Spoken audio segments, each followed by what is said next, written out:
never know where life will lead us or what may hinder us along the way. But while every day can feel like one big question mark, it doesn't have to. With the right insights, strategies, and solutions from Western and Southern Financial Group, together we can look ahead to leave the unknown behind. I mean, what's Pro Football Focus doing? Last week they had Brady. This week they got Brady. We're literally doing it differently from everybody else. As a matter of fact, moving forward from this point on, I will not make reference to PFF. Ready to get into it? Yeah. All right. We're going team by team. I would be very careful about slinging stone. Am I going to get sued? We got legal on this? I like football season, all the things that go with it.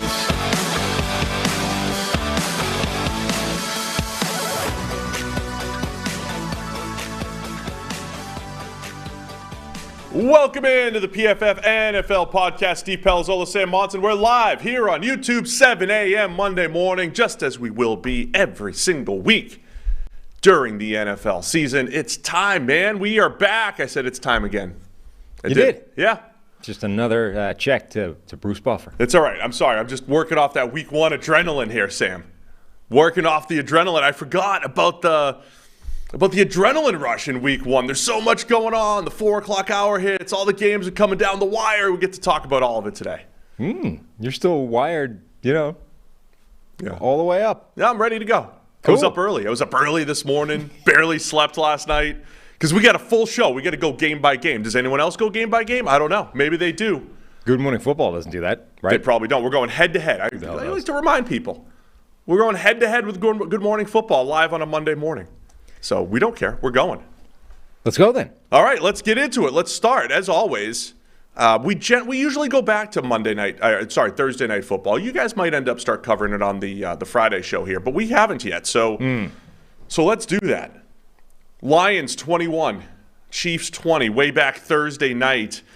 And look, Lions with a big win here. Yeah. They grind it out late and pull off the victory against the defending Super Bowl champion Chiefs. Shocked the world. Only, not so much. Look, we speculated at the time that Travis Kelce wasn't going to play. I think they gave him a shot, and they were like, nah, it's not going to work. So Kelce didn't play, which left Kansas City for the first time, right, with Patrick Mahomes a quarterback, Kelce-less. Yeah, he had played without Kelce for a game or two here and there. Had he? I think there was a COVID game. The first game that Kelce had missed since. There was a COVID game, I think. Okay. But I believe it's the first time there was no Travis Kelce, no Tyreek Hill. Right. And look, I think Mahomes played fine. The second half stats were not great, but there was a lot of passes that should have been caught. Yes, Mahomes, including on the comeback attempt, Kadarius Toney, of course, with one of the worst games of all time. Yeah, Mahomes making some magic happen, and the receivers not. It was fascinating to see the because they had the whole collection of wide receivers, and almost all of them were bad.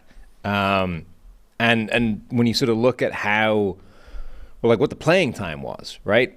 So of those receivers, Sky Moore played almost the entire game. Marquez Valdes-Scantling played almost the entire game. And then the next guys up were Richie James, Rashee Rice, Justin Watson. Kadarius Toney only played 16 snaps and somehow managed to conspire to have one of the worst receiving games of all time in that time. 2 drops, ran a wrong route. And the drops, of course, they weren't just drops. Right. They ended up in a pick six by Brian Branch, and they were also on I think it was the opening play of that comeback attempt where he's wide open in the middle of the field. And then Justin Ross with his 6 snaps. So in a funny way, that was a terrible game from Kadarius Toney, and there's nothing you can say to change that. But I'm less worried about that than the performance from Sky Moore, who played the entire game and barely saw the ball come his way ever. Like right at the end, he actually had a nice catch, and then it was negated by a holding call. But the fact that he played like the most of any of these receivers and basically didn't have a catch. Weren't they just running him on jet sweeps the whole time? No, he was running some routes that could have, should have gotten targeted and didn't. The fact that he never saw the ball, I think, is a much bigger problem because theoretically, he was supposed to be your high-volume guy. Like, he was supposed to be the Juju Smith-Schuster of this offense. Juju got volume in this offense last year. really, when you're looking at that performance, I mean, Valdez-Scantling was fine. He's the player that he normally is. You know what you're going to get from him. The player that you would want to go after from that group is, like, Rashee Rice might become their number one receiver very quickly simply for a lack of other options. You could tell. I mean, we talked during the preseason the way they fed Rashee Rice, liking his yak ability and everything. And he had one pass that he, a little off target that he maybe could have hauled in. But other than that, Rashee Rice was pretty solid. Something to keep an eye on going forward. He got 5 targets on 12 routes. Sky Moore ran, 31 routes and saw 3 targets. Now, there's an extra one in there on both columns for that negated play. But still, that is impressive futility in terms of running and not getting featured at all. Rashee Rice and, to be fair, Kadarius Toney were at the other end of that spectrum. Not running much, but actually featuring good in one player, bad in the other. So the Chiefs looked like, hey, same old Chiefs. They're still going to move the ball. Mahomes looked very good in the first half. A couple touchdowns in there. But in the second half, it was the Kadarius Toney drop that leads to a pick six by Brian Branch. And the Chiefs' defense, at the end of the day, they only allowed 14 points without Chris Jones. Now, at the same time, at the end of the game, could have used Chris Jones because the Lions had to run the clock out. They had 4 plays to run it out, and they did it. Other key plays from a Lions perspective, Dan Campbell with a fake punt on his own 17. That led to the first touchdown drive back in the first half. There was a play in the second half where he does punt on 4th and 3 from the 40. Doesn't end up coming back to bite them, but with the game on the line, 4th and 1 or 2, whatever it was, David Montgomery picks up the first down, and the Lions go home and win it. They don't put the ball back in Mahomes' hands for the comeback attempt. A lot of people asking about the Jahmyr Gibbs usage. We asked a lot of questions about how they're going to use Jahmyr Gibbs. There was some jet sweep stuff. David Montgomery got the majority of the carries there, and it felt like there was a reason. Jahmyr Gibbs had 2 really, really good runs on that sweep that they ran. The pin and pull sweep. When you put Jahmyr Gibbs in space, he looked special. He forced 6 missed tackles on just 7 carries. But there was also a play right up the middle where he kind of had a hole and danced around a little bit. It looks like the Lions don't completely trust him in the full run game just yet, and they're using him on plays that play to his strengths. End of the day, that's probably a good way to ease Jahmyr Gibbs into it. Yeah, I would have liked to have seen some more from him, particularly given how effective he looked carrying the ball in that game. Wasn't just the stuff in space and getting him, the kind of gimmick plays that we thought they were going to manufacture and force feed to him in the game. When you just handed him the ball, he looked dynamic and dangerous and capable of making some big plays. My overall takeaway from this game is the way the result ended, it means nothing. It only would have meant something, I think, if the Lions hadn't managed to win that. Kansas City was shorn of so many important players. You had to win that if you're Detroit. If you'd somehow conspired to fail to beat the Chiefs, even when they don't have Kelsey and Chris Jones, and there's a couple other guys banged up, and receivers are dropping everything Mahomes is trying to get to you, and the tackles are doing what they're doing, that would have been bad. So all you can do is get that win and then get out of there. And then nobody cares that the Chiefs were missing all those players, them talking about there being an asterisk in this win. Nobody remembers that stuff at the end of the season. There's no asterisk attached to it. It's just you had to get that win because this was a depleted Kansas City side. If you can't beat them when they're that depleted, how are you supposed to beat the best teams when they're not depleted? Yeah, I mean, if you're the Lions, if you're a Lions fan, you take the win, man. You're excited. And Dan Campbell, again, making some decisions, they ran the ball effectively at the end to secure the win. And those are the types of things that the Lions had not done for many, many years. Right. So that part was important. So I thought it was a good win by the Lions. I thought Jared Goff played solid. A lot of fun play calls from Ben Johnson and the ability to move the ball. I think if you're a Chiefs fan, you're probably going to, Mahomes was fine. He was like a magician again, avoiding sacks. Played a good game overall. Wasn't as good in the second half. Also, those weird play calls where they're running the belldozer, faking the QB sneak, running an end around to Rashee Rice. A lot of that trickeration stuff for Kansas City sometimes blows up in their face. This is one of those games where that happened. I don't think it's time to panic if you're the Chiefs, and I think you're excited if you're the Lions because you're competing with the best teams in the league, no matter who's on the field. I think the Chiefs definitely need to figure out a solution to the QB sneak that they don't want to run with Mahomes. Ever since Mahomes hurt his knee in a sneak, they don't have him under center, trying to jam himself into an A-gap, which is fair enough. But in a world now where, double cheek push is basically unstoppable, albeit somebody stopped it this week. But in that landscape where it's essentially it's a free conversion if you do it properly, they won't do that. Like, they're trying to get creative to find a way of not doing that. They need, even if it's taking Mahomes off the field and putting on a backup who you don't care is going to be murdered in the A-gap, fine. But you can't, anytime you get to that sort of short thing, you can't be dialing up some weird creative thing to not do the obvious answer. All right, that's Thursday Night Football. Lions 21, Chiefs 20. Let's get to the 1 o'clock slate. But first, as a parent, you've had to learn so many new skills to provide for your family. How to do copious amounts of laundry, meal plan for even the pickiest eater, and now how to protect your family's financial future. Well, Fabric by Gerber Life provides an easy one-stop shop for your family's financial needs, offering high-quality term life insurance policies plus other financial solutions in one easy online hub. Fabric is designed by parents for parents to help you get a high-quality, surprisingly affordable term life insurance policy, and it's all in less than 10 minutes. Fabric has flexible policies that fit your family and your budget with quality policies like $1 million in coverage for less than $1 a day. Get your personalized quote in just minutes and then apply when it's convenient for you. It's all online and on your schedule. You can go from start to covered in less than 10 minutes with no health exam required. So join the thousands of parents who trust Fabric to protect their family. Apply today in just minutes at meetfabric.com/PFFNFL. That's meetfabric.com/PFFNFL. Policies issued by Western Southern Life Insurance Company, not available in certain states, prices subject to underwriting and health questions. Now, full disclosure, I'm reading this on the wrong tab. Oh. And I'm reading the fantasy reads, and it was, they have a different promo code. Almost read theirs, but I remembered ours. People don't realize I was able to pivot on the fly there. It's not easy. Not easy being a professional ad reader. It's not easy being professional. All right, where do we start? Let's start with... It's not easy being professional. That's true. It's not. Let's start with Bengals-Browns.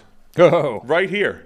It's like it's a little tense in the booth today with a Browns fan and a Bengals fan. Happy Tyler. Happy Tyler. Tyler, our producer, and Tyler, the guy that thinks he's Tyler when we say Tyler, who's also a Browns fan. That email we got in.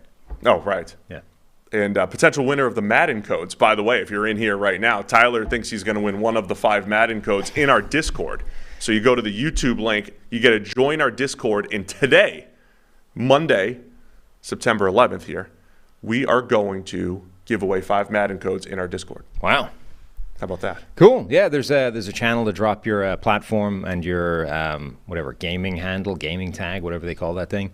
The Discord, we're going to try and start integrating that into the show a little bit more. Maybe have a question of the week from the Discord, try and get the picks from people in the Discord. We'll bring those up during the preview show as well.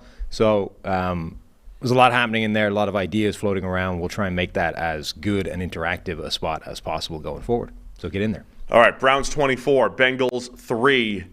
Just an absolute beatdown. It was just a low-scoring game overall. Mm-hmm. There's also rain. All right? You know what that means? Quick PSA. It's not throw it out. Just understand context. When you're like, oh, no, the sky's falling. This offense is terrible. Nobody can move the ball. Like, you just watched the game in the rain where guys couldn't catch the ball. Yep. And little hand Joe Burrow couldn't throw the ball. All right? He only has 9-inch hands. We completely missed that in our analysis. Can't believe the ball completely slipped out on one pass by Burrow. We forgot about the 9-inch hands in the rain. Wow. But, for your fantasy analysis, all of our smart EPA people, the EPA was bad. Can you adjust EPA for the rain? Can you just please add some context here before you start trashing offenses? Yeah. All right. You know how you do that? Throw it out. Just throw it out. Get rid of it. Doesn't mean anything. All right. Well, we're not going to throw this game out because a lot of interesting things happened, especially from that Browns defensive line and with the Browns running game. But Cleveland wins 24-3. Bengals offense is inept. But also the Browns defense, man. That defensive line, night and day this year compared to last year. They're moving guys around. I'll talk about that in a second. But what are your initial thoughts here on this Browns 24-3 opening day win?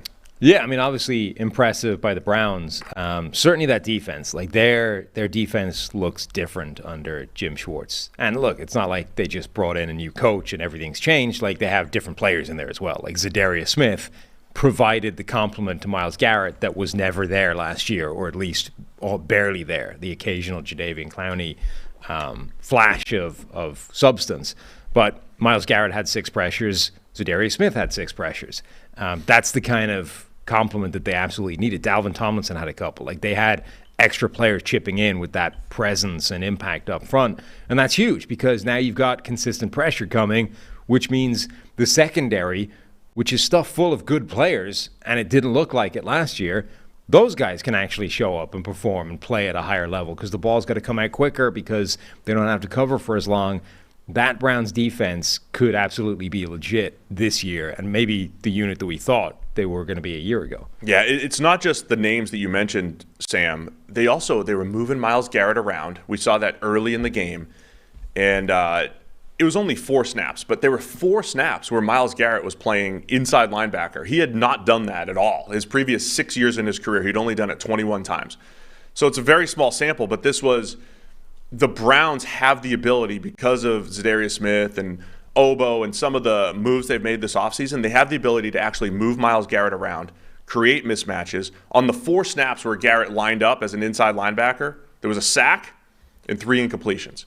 I mean, just that ability up front by the Browns to create havoc.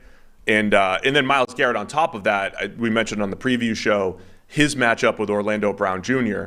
Look, I'm not low on Orlando Brown Jr. I think he's got a track record of being pretty good no matter what Chiefs fans tell you. He is a good left tackle. He is a fine pass protector. He is always overmatched against Myles Garrett. And Garrett was, taking a 360-pound man and throwing him into Joe Burrow's lap. That's going to happen again later this year when they play each other. But other than that, Orlando Brown's not bad.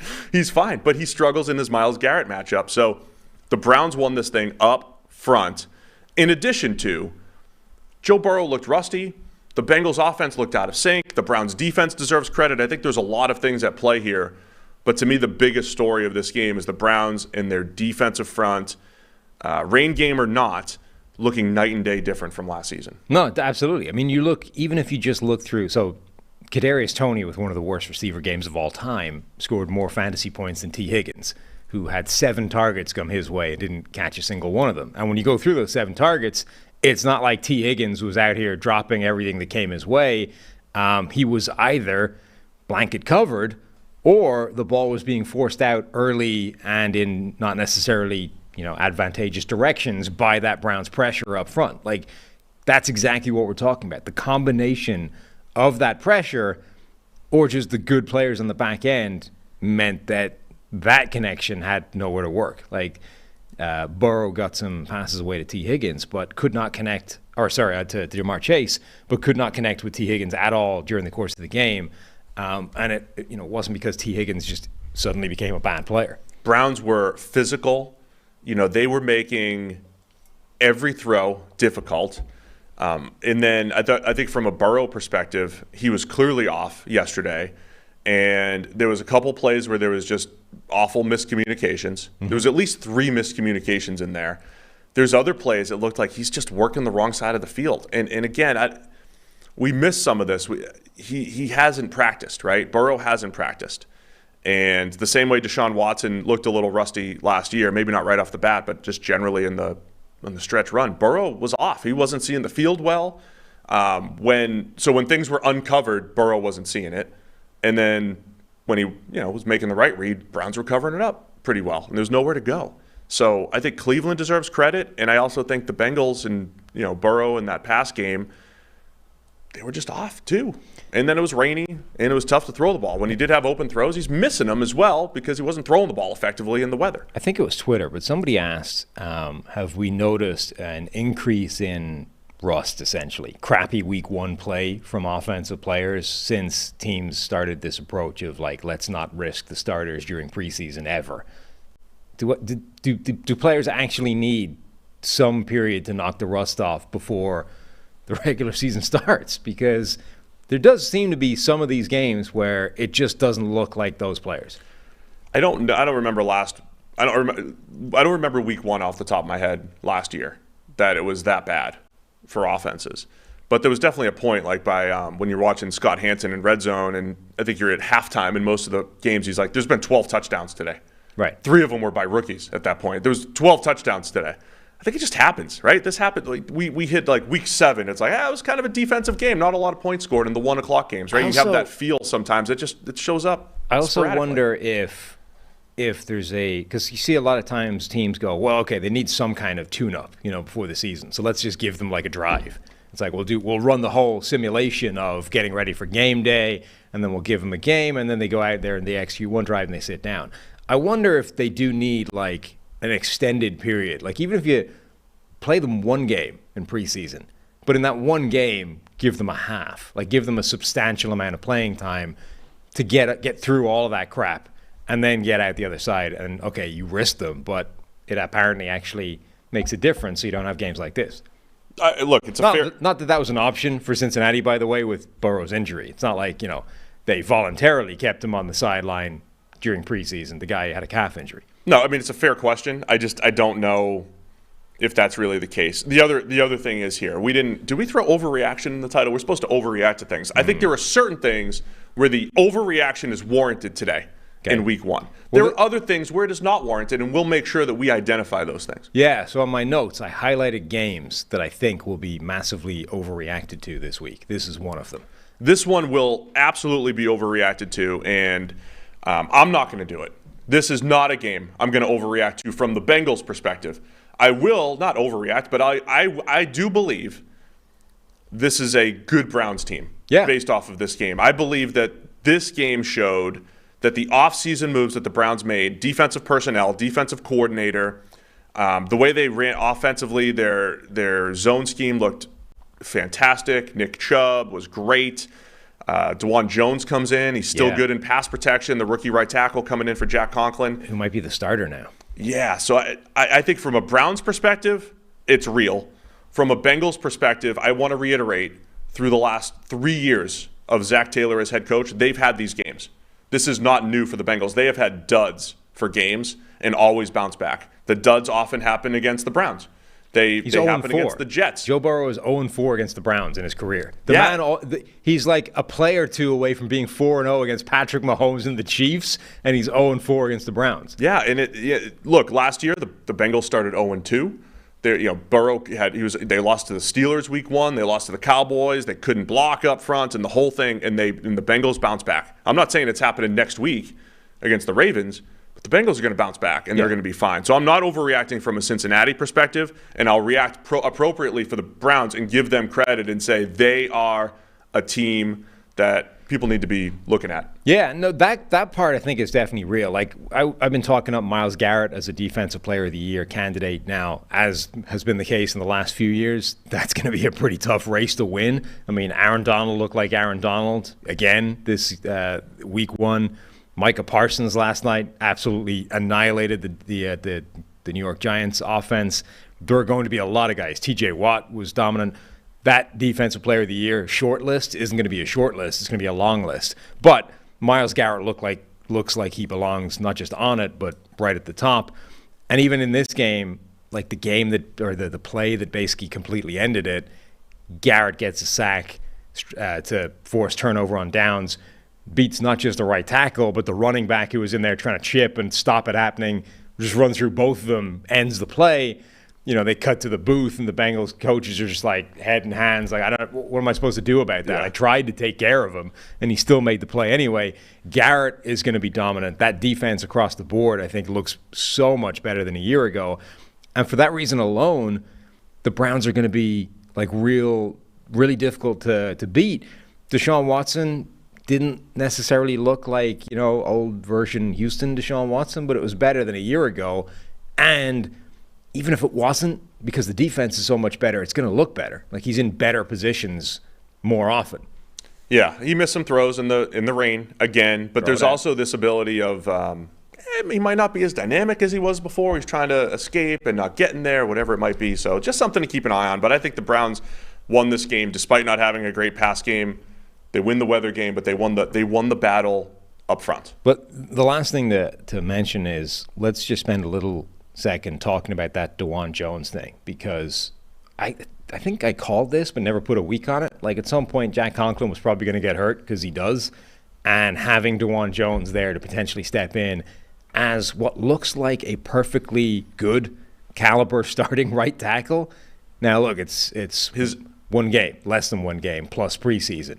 But they gave him an insane volume of work in the preseason. Like, he played the entirety of the Hall of Fame game, and then they kept playing him. He played, I think, more snaps than anybody else in the NFL over the course of preseason. They were giving him work, and he looked good doing it. He gave up, I think, like a pressure over the course of preseason. Don't think he gave up a pressure at all against the Bengals yesterday.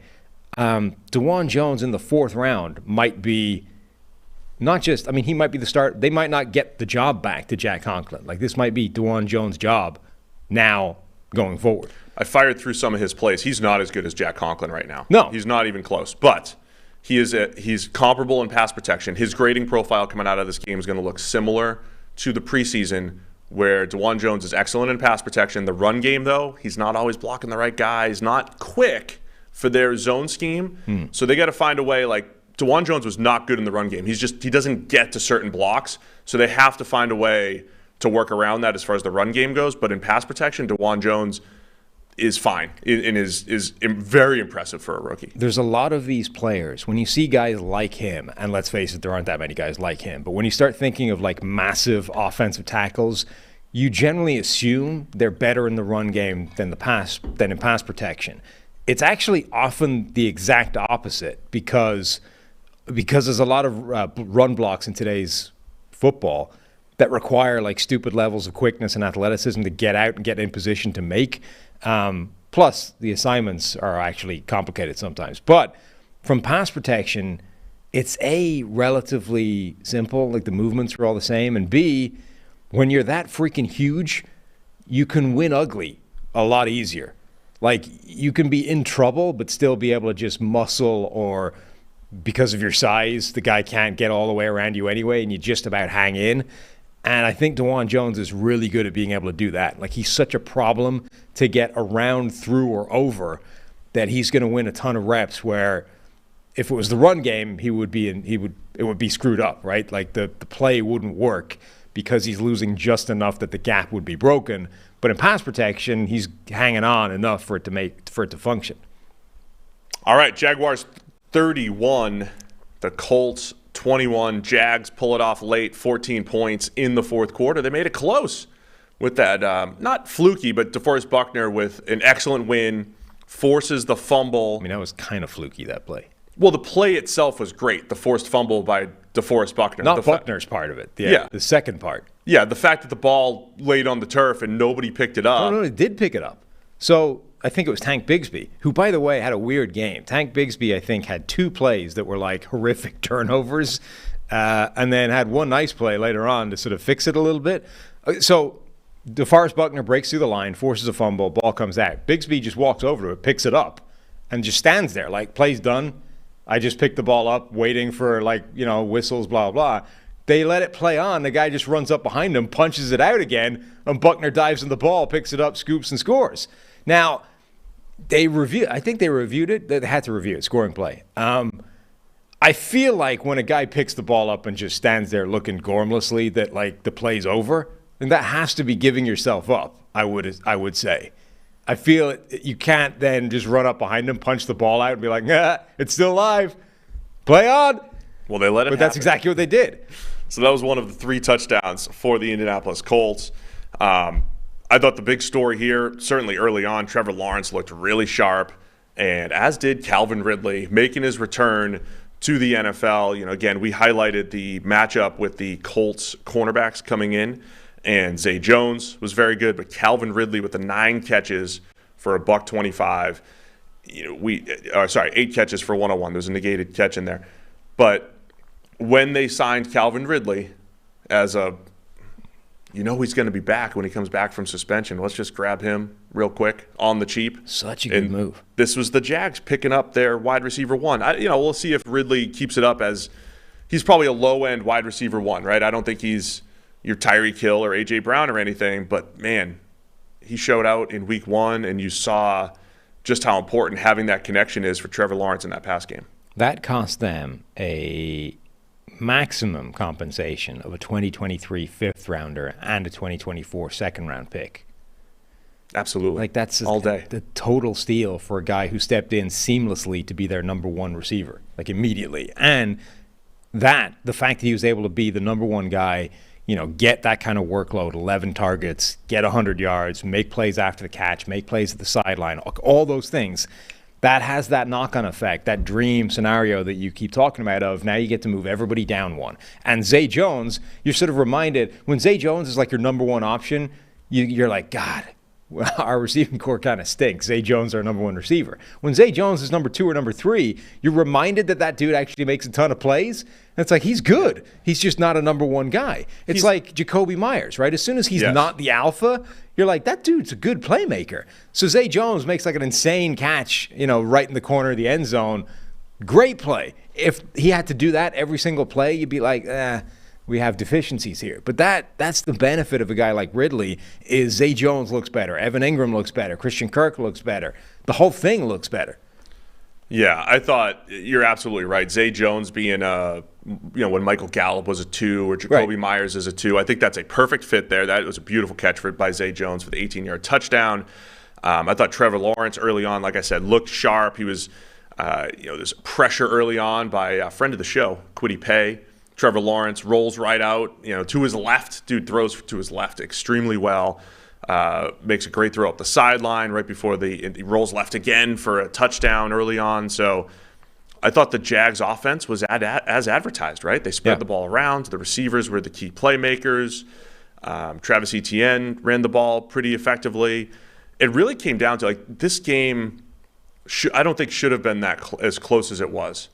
The Colts did a great job stepping up on 4th down. There were several 4th downs where the Jags went for it at the right time. Colts territory. The Colts, held strong and made some stops. But I thought overall the Jags looked right offensively, and it really came down to some 4th down stuff. The DeForest Buckner play that kind of kept the Colts in it. There was a couple of turnovers, including a touchdown with that Buckner one. Like the 2 plays off Bigsby were ridiculous. I just checked. He's going to have a grade. He's going to have a bad grade. The interception was like an absolute joke of a play, which looked like a busted play from the start. And Lawrence kind of went, found an outlet, hit Bigsby, and it just like careened off his face into the hands of a defender. And so, those are 2 pretty significant turnovers that kept the game closer than it probably should have been. And then, the Jags end up sort of pulling away late in the game. But, what did you think of Richardson? Yeah, I thought it was okay. So Anthony Richardson ends the game with, I don't think he's going to have any big-time throws. The passing chart, if you saw the passing chart that got tweeted out there, everything was to the right. It was like Trubisky's. Remember when Arif had that long-standing joke of Trubisky can't throw to the left? Yeah, and when Richardson did throw to the left, you get Tyson Campbell. So he's got a fourth quarter comeback opportunity, throws the ball right to Tyson Campbell for the interception, and that essentially ended the game. So yeah, I thought Richardson. He also led the team with 40 rushing yards, had the touchdown in the tight red zone. That was great. His other passing touchdown's a 39-yard screen. So it was a lot of what we saw, I thought, previously. There was you saw early on, it's like he's reading, he's going through his progressions, and he's missing the throw. And he didn't miss a ton of throws, but he missed. He had his misses. The interception was the one egregious misread, and it was in this must-pass comeback opportunity type of situation. So it was just a rookie type of game, I thought, for Richardson, and he was okay as a runner. I think it would have helped to have Jonathan Taylor as a part of the running game. No one else could really get going. Deion Jackson with 13 carries for 14 yards. Yeah. So it would have helped to have a better running back to complement Anthony Richardson. So I think it was maybe as expected. Yeah, I think it was a good indication of the kind of season you're going to have from Anthony Richardson. Like, you saw a pretty full display of everything he can do. The interception, I don't think it was necessarily a bad misread, but there were a bunch of plays yesterday where rookies, I think, were sort of reminded what NFL players can do versus what college players can do.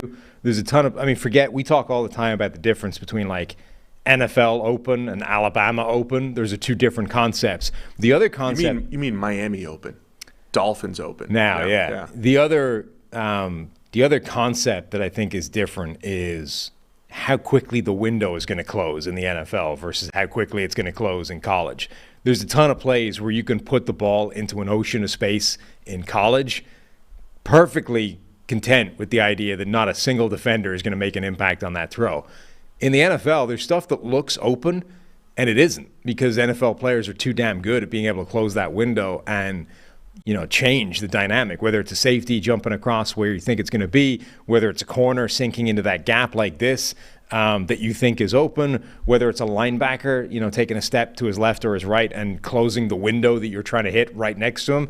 The NFL defenders are so freaking good.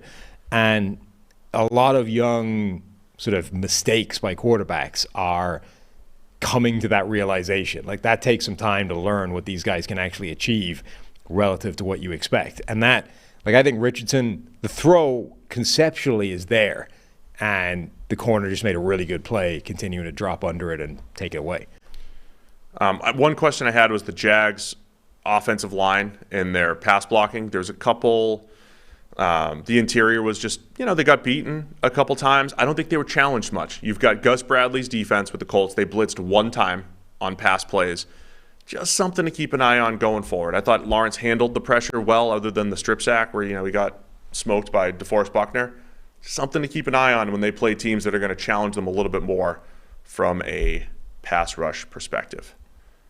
Alec Pierce looks like a problem.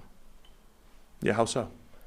He's quite bad at football, and that means they have him playing 60 snaps badly. He's another guy I think you probably want as a 3 who's got that good speed and becomes a deep threat, right? I thought he was okay in the draft. It was where they got him was the right kind of spot. He just feels like the kind of receiver at this point where you've seen enough when it's time to go in a different direction. Like, it was the right draft pick. It was worth the roll of the dice, and the dice seems to have come up snake eyes. And now's the time to stop doubling down on that and just stop playing him as much. Like, he shouldn't play 50 snaps for you anymore.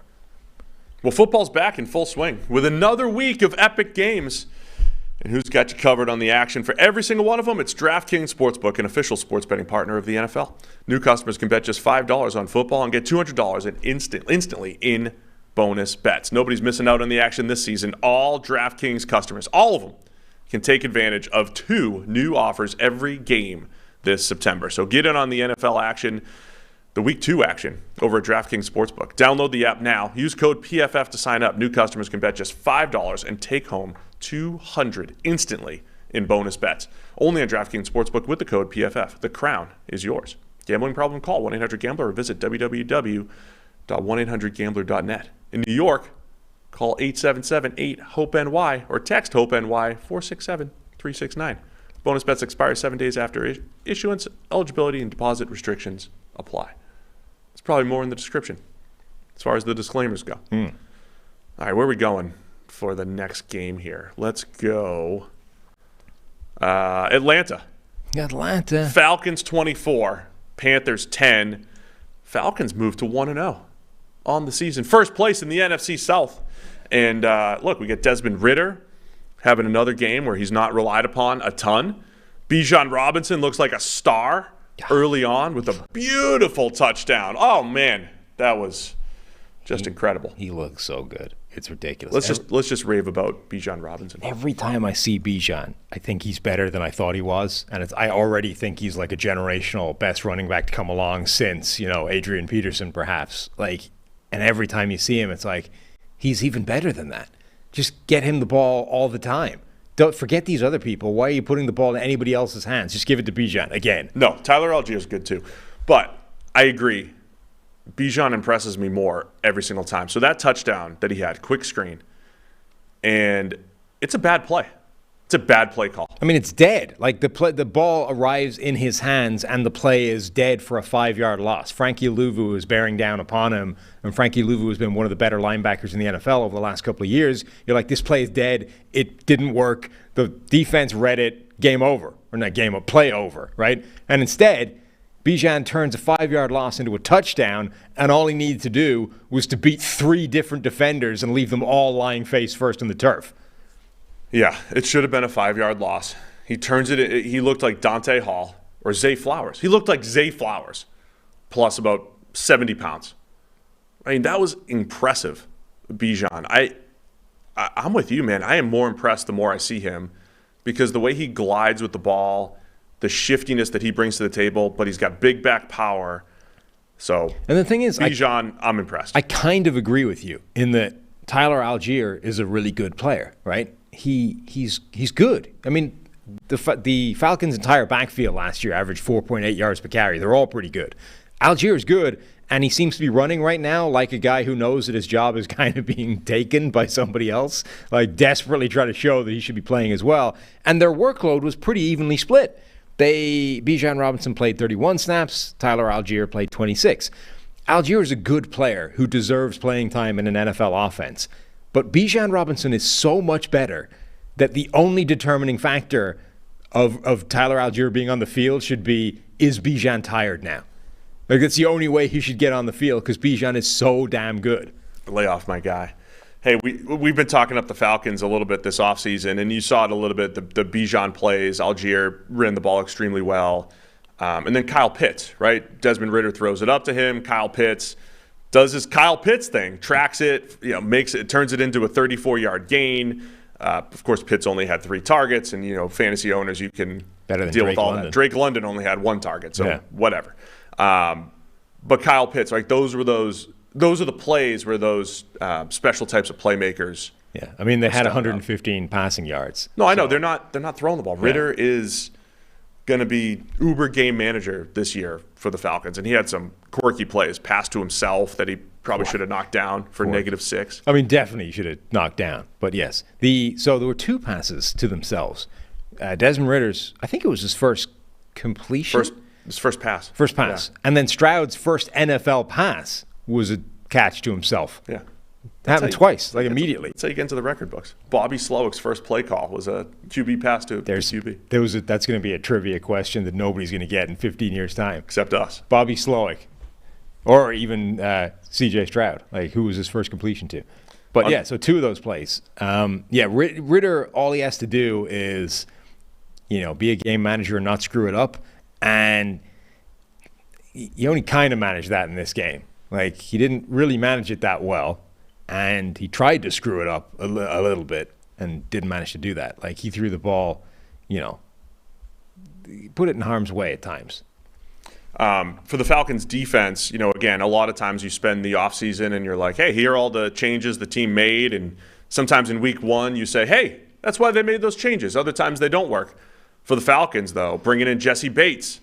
Well, that paid pretty immediate dividends. 2 interceptions. Calais Campbell played over 50 snaps. David Onyemata had a really good game. The Falcons defense, I know they're going up against rookie quarterback Bryce Young, but the Falcons defense looked really good. Caden Ellis, a lot of the offseason moves the Falcons made showed up and were a big part of this win.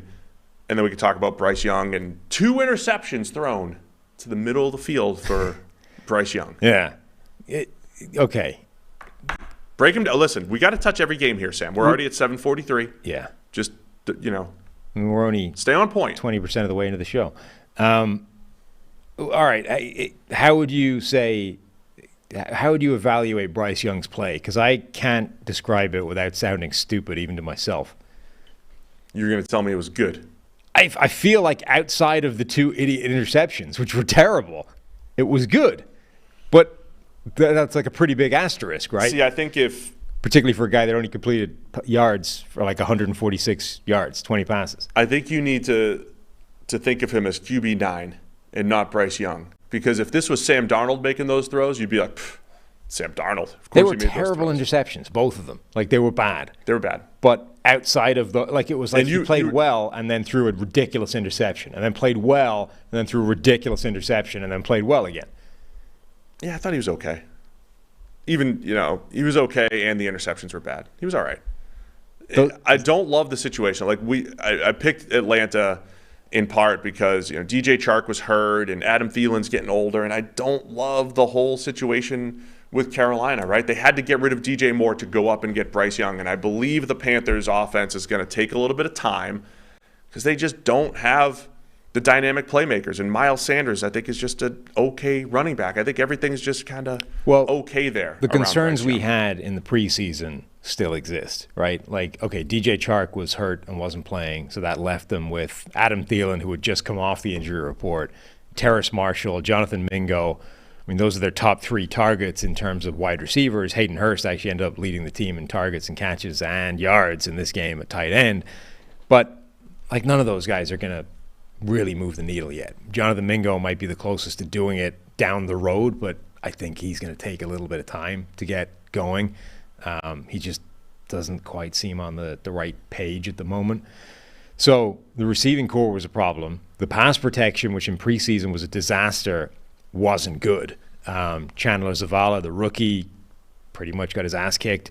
Ike Ekwonu was better, but Brady Christensen, like, this was a problem again. The tackles graded well, and the 3 interior players. This is what's interesting, right? The guard center, 2 guards in the center. Yeah, and both those below interceptions. Average pass blocking for the guy that's really short. Both those interceptions. I don't think this is the case, but when you look at the plays, there's 2 large human beings right in his face on both occasions. That can't help. But I think those are the Jesse Bates interceptions were examples of what we were talking about earlier, which is starting to understand what NFL players can do versus what college players can do. The second one in particular, Bryce Young drops back and deliberately looks off the single high free safety, which is Jesse Bates. Like, he drops back, he turns all the way to the left, expecting, I assume, the safety to go with his eyes. Bates never moves, not buying it. I know you're not going there. I'm not even moving in that direction. And then Young just snaps back, fires at the dig that he wants to hit on the backside, and Jesse Bates is like, sweet, yoink, just jumps in front of it. Like, the first one, I think you can make a case that he never saw him, but the second one, he knew he was there and tried to move him, and Bates just never bit. And that's, again, like, there's a learning curve you're going to have to go through when you understand what NFL defenders are, A, capable of, and B, like, what they know. Because that's a big part of this stuff is you can't fool somebody if they know what you're doing. Like, there's no amount of, like, faking it if they simply know you're not going to do that and you're going to do something else instead. That was an interesting part of Bryce Young's game. Those weren't the only 2 passes he threw over the middle. He had some successful ones, too. Remember you always reference the Peyton Manning game. He just gets to Denver. It's week 2, right? And he's trying to make these seam passes, and he's got no velocity on the ball. And he throws 3 picks against Atlanta, Monday Night Football, I believe it was. And it was like, oh, Peyton's cooked. He's done. And no, he changed his game, and he made those passes again later that season. But he knew when to attempt them. He knew the spacing. He knew when to try them. And those are the types of things I think Bryce Young is going to have to work with, is when to work the middle of the field, when to confirm where defenders are. And we always talk about Drew Brees and how he overcame his height to be able to see a certain way, the same way Russell Wilson has to roll out of the pocket to see sometimes or whatever. Like, Bryce Young's going to have to learn that, I think, at the NFL level. Yeah. No, I mean, it's a big transition. That being said, like, when you consider that his receivers aren't good and his offensive line is a problem and he made those 2 glaring mistakes, outside of that, like, I think he works well in the pocket. You saw him, manipulate defenders. You saw him manage the pocket. You saw him know when to take off. And generally speaking, his accuracy and stuff was good. I came away out of the game reasonably impressed by him. I just don't think that their offense is going to be good this year. All right. I was impressed by the Falcons overall, though. We got to see they put up 24 points. We got to see the new defensive players, their offensive playmakers. Desmond Ridder doing his best to manage the whole thing. Doing his best. What? Bless him. He was okay. I mean, for a guy that goes 15 of 18, like, he was okay.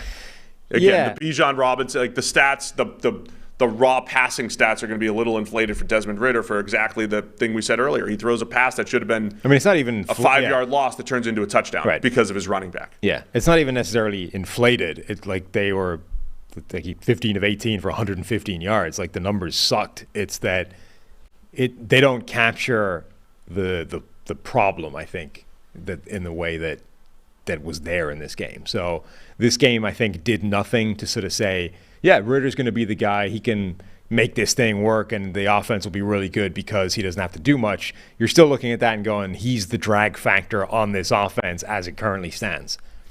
All right, let's go to Tampa Bay 20, Minnesota Vikings 17. One of the upsets of the weekend was a 6-point spread, I believe, going in. And the Bucs pull off the win in Baker Mayfield's debut in Tampa Bay. I thought both offenses kind of started slow, other than Justin Jefferson.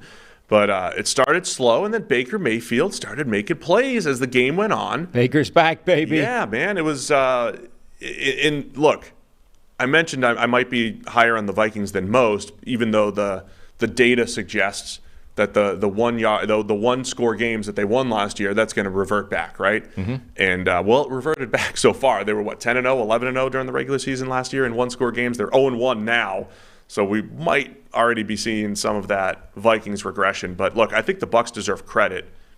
Todd Bowles, his defense, made a bunch of key stops. And Baker made just enough plays. Mike Evans is still Mike Evans.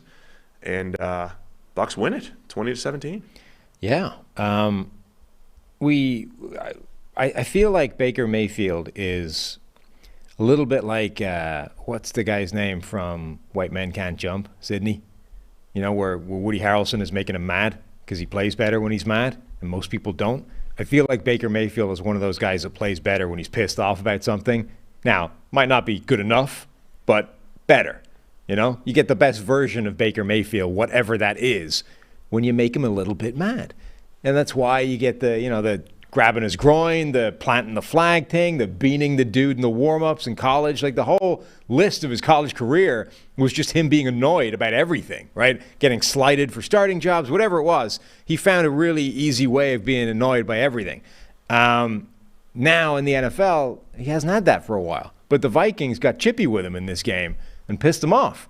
So you get like a good version of Baker Mayfield again. It was laying his body on the line. He was making some good throws. He was taking what was there, and the Vikings defense gave him some stuff, like one-on-one with Mike Evans on a safety. There were some plays to be had, and we got a pretty good version of Baker Mayfield. Yeah, I mean, I thought the Vikings defense played really well overall, but there was a few times where, like you said, Evans matchup, and Mike Evans had another slant that he dropped that probably could have been a touchdown. It's at some point the Vikings, I think, lack of talent in the secondary just caught up. But they were missing Marcus Davenport. They were not getting pressure. The Bucs offensive line was really good from a pass protection standpoint. They still looked like last year's team running the ball into nowhere, despite a new scheme and everything. But I thought the Vikings played all right defensively until, other than, a few mishaps. And then at the end of the game, again, the Bucs, they had to make plays. And to me, here's the story of the game. Todd Bowles, and it was 4th and inches, tie game, 4th quarter, about 8 minutes left. Tie game. And Todd Bowles goes for a 4th and 1, 4th and inches in his own territory, on his own 32, right? These are the types of plays where if they fail, the morning shows, the yelling shows, Sam, are calling for jobs. This is reckless. You're putting your team's jobs on the line. Why would you do this in a tie game? If they fail, the Vikings are already in field goal territory, right? For a game, go-ahead field goal. And the Bucs sneak it. Did they try the double cheek push? They tried a little push. That might have been. Was that the one? No, never mind. Anyway, they sneak it. They get it. And that becomes the drive that leads to a 57-yard field goal. By the way, the Bucs hitting a 57-yard field goal didn't always happen previously. No. They've had kicking issues for the last 30 years. So that was the move. That was the play, right? And when we talk about the analytics and going forward and all that stuff, just ask it for the same energy when it works. Like, that was literally the call that won the game for the Bucs. Going for it on your own 32. The thing, we've seen way more of this the last few years. But 10 years ago, you never saw this. Way more of this the last couple of years, but that was the call. And Todd Bowles last year, very conservative. Remember, he was punting the ball away down 2 scores with 7 minutes left in the game, right? Same situation last year, same amount of time left against the Saints, and they were punting down 2 scores. Not tied, down 2 scores. They still ended up winning the game, but those types of things happened last year with Todd Bowles. This year, he goes for it And that was the win. That was the reason the Bucs won, because Todd Bowles was aggressive in his own territory, and that led to the game-winning field goal. Yeah. No, I mean, this is a good Tampa Bay performance overall. They I think surprised Minnesota, and the Vikings. Like, Justin Jefferson was his usual uncoverable self. He had 150 yards over the course of the game. Now, most of that came in the first half, and then it kind of disappeared. I thought Jordan Addison made a few plays, enough to show that he can be a really nice complement. Alexander Mattison was fine. Like, the offense was okay. It just kept conspiring to screw it up. Weird red zone interception. Christian Izien, the rookie slot corner for the Bucs, with just kind of rips it away for a pick. So those types of things, right? Red zone pick. I think Cousins forced it a little bit. Overall, I thought Cousins played pretty well, though. And I want to give credit where credit's due to Devin White as well. Devin White had the game that people thought he had. I think people started to catch on to Devin White might not be as good as the hype last year. But when Devin White was getting the hype, this was the type of game that people thought he had every single week. Flying around the field, making plays as a pass rusher, which he's always been good at, tracking down ball carriers, the lateral range, and all of it. Devin White was fantastic, and he's over here fighting for a contract. It's one game. But remember, last year, Tremaine Edmonds kind of had that huge year leading into the contract year. We'll see if Devin White can keep it up, but he looked really good in this game. Yeah. No, Devin White played fantastically. I thought Antoine Winfield Jr. had some really impressive plays, important plays. And yeah, they made enough to keep ahead of the Vikings.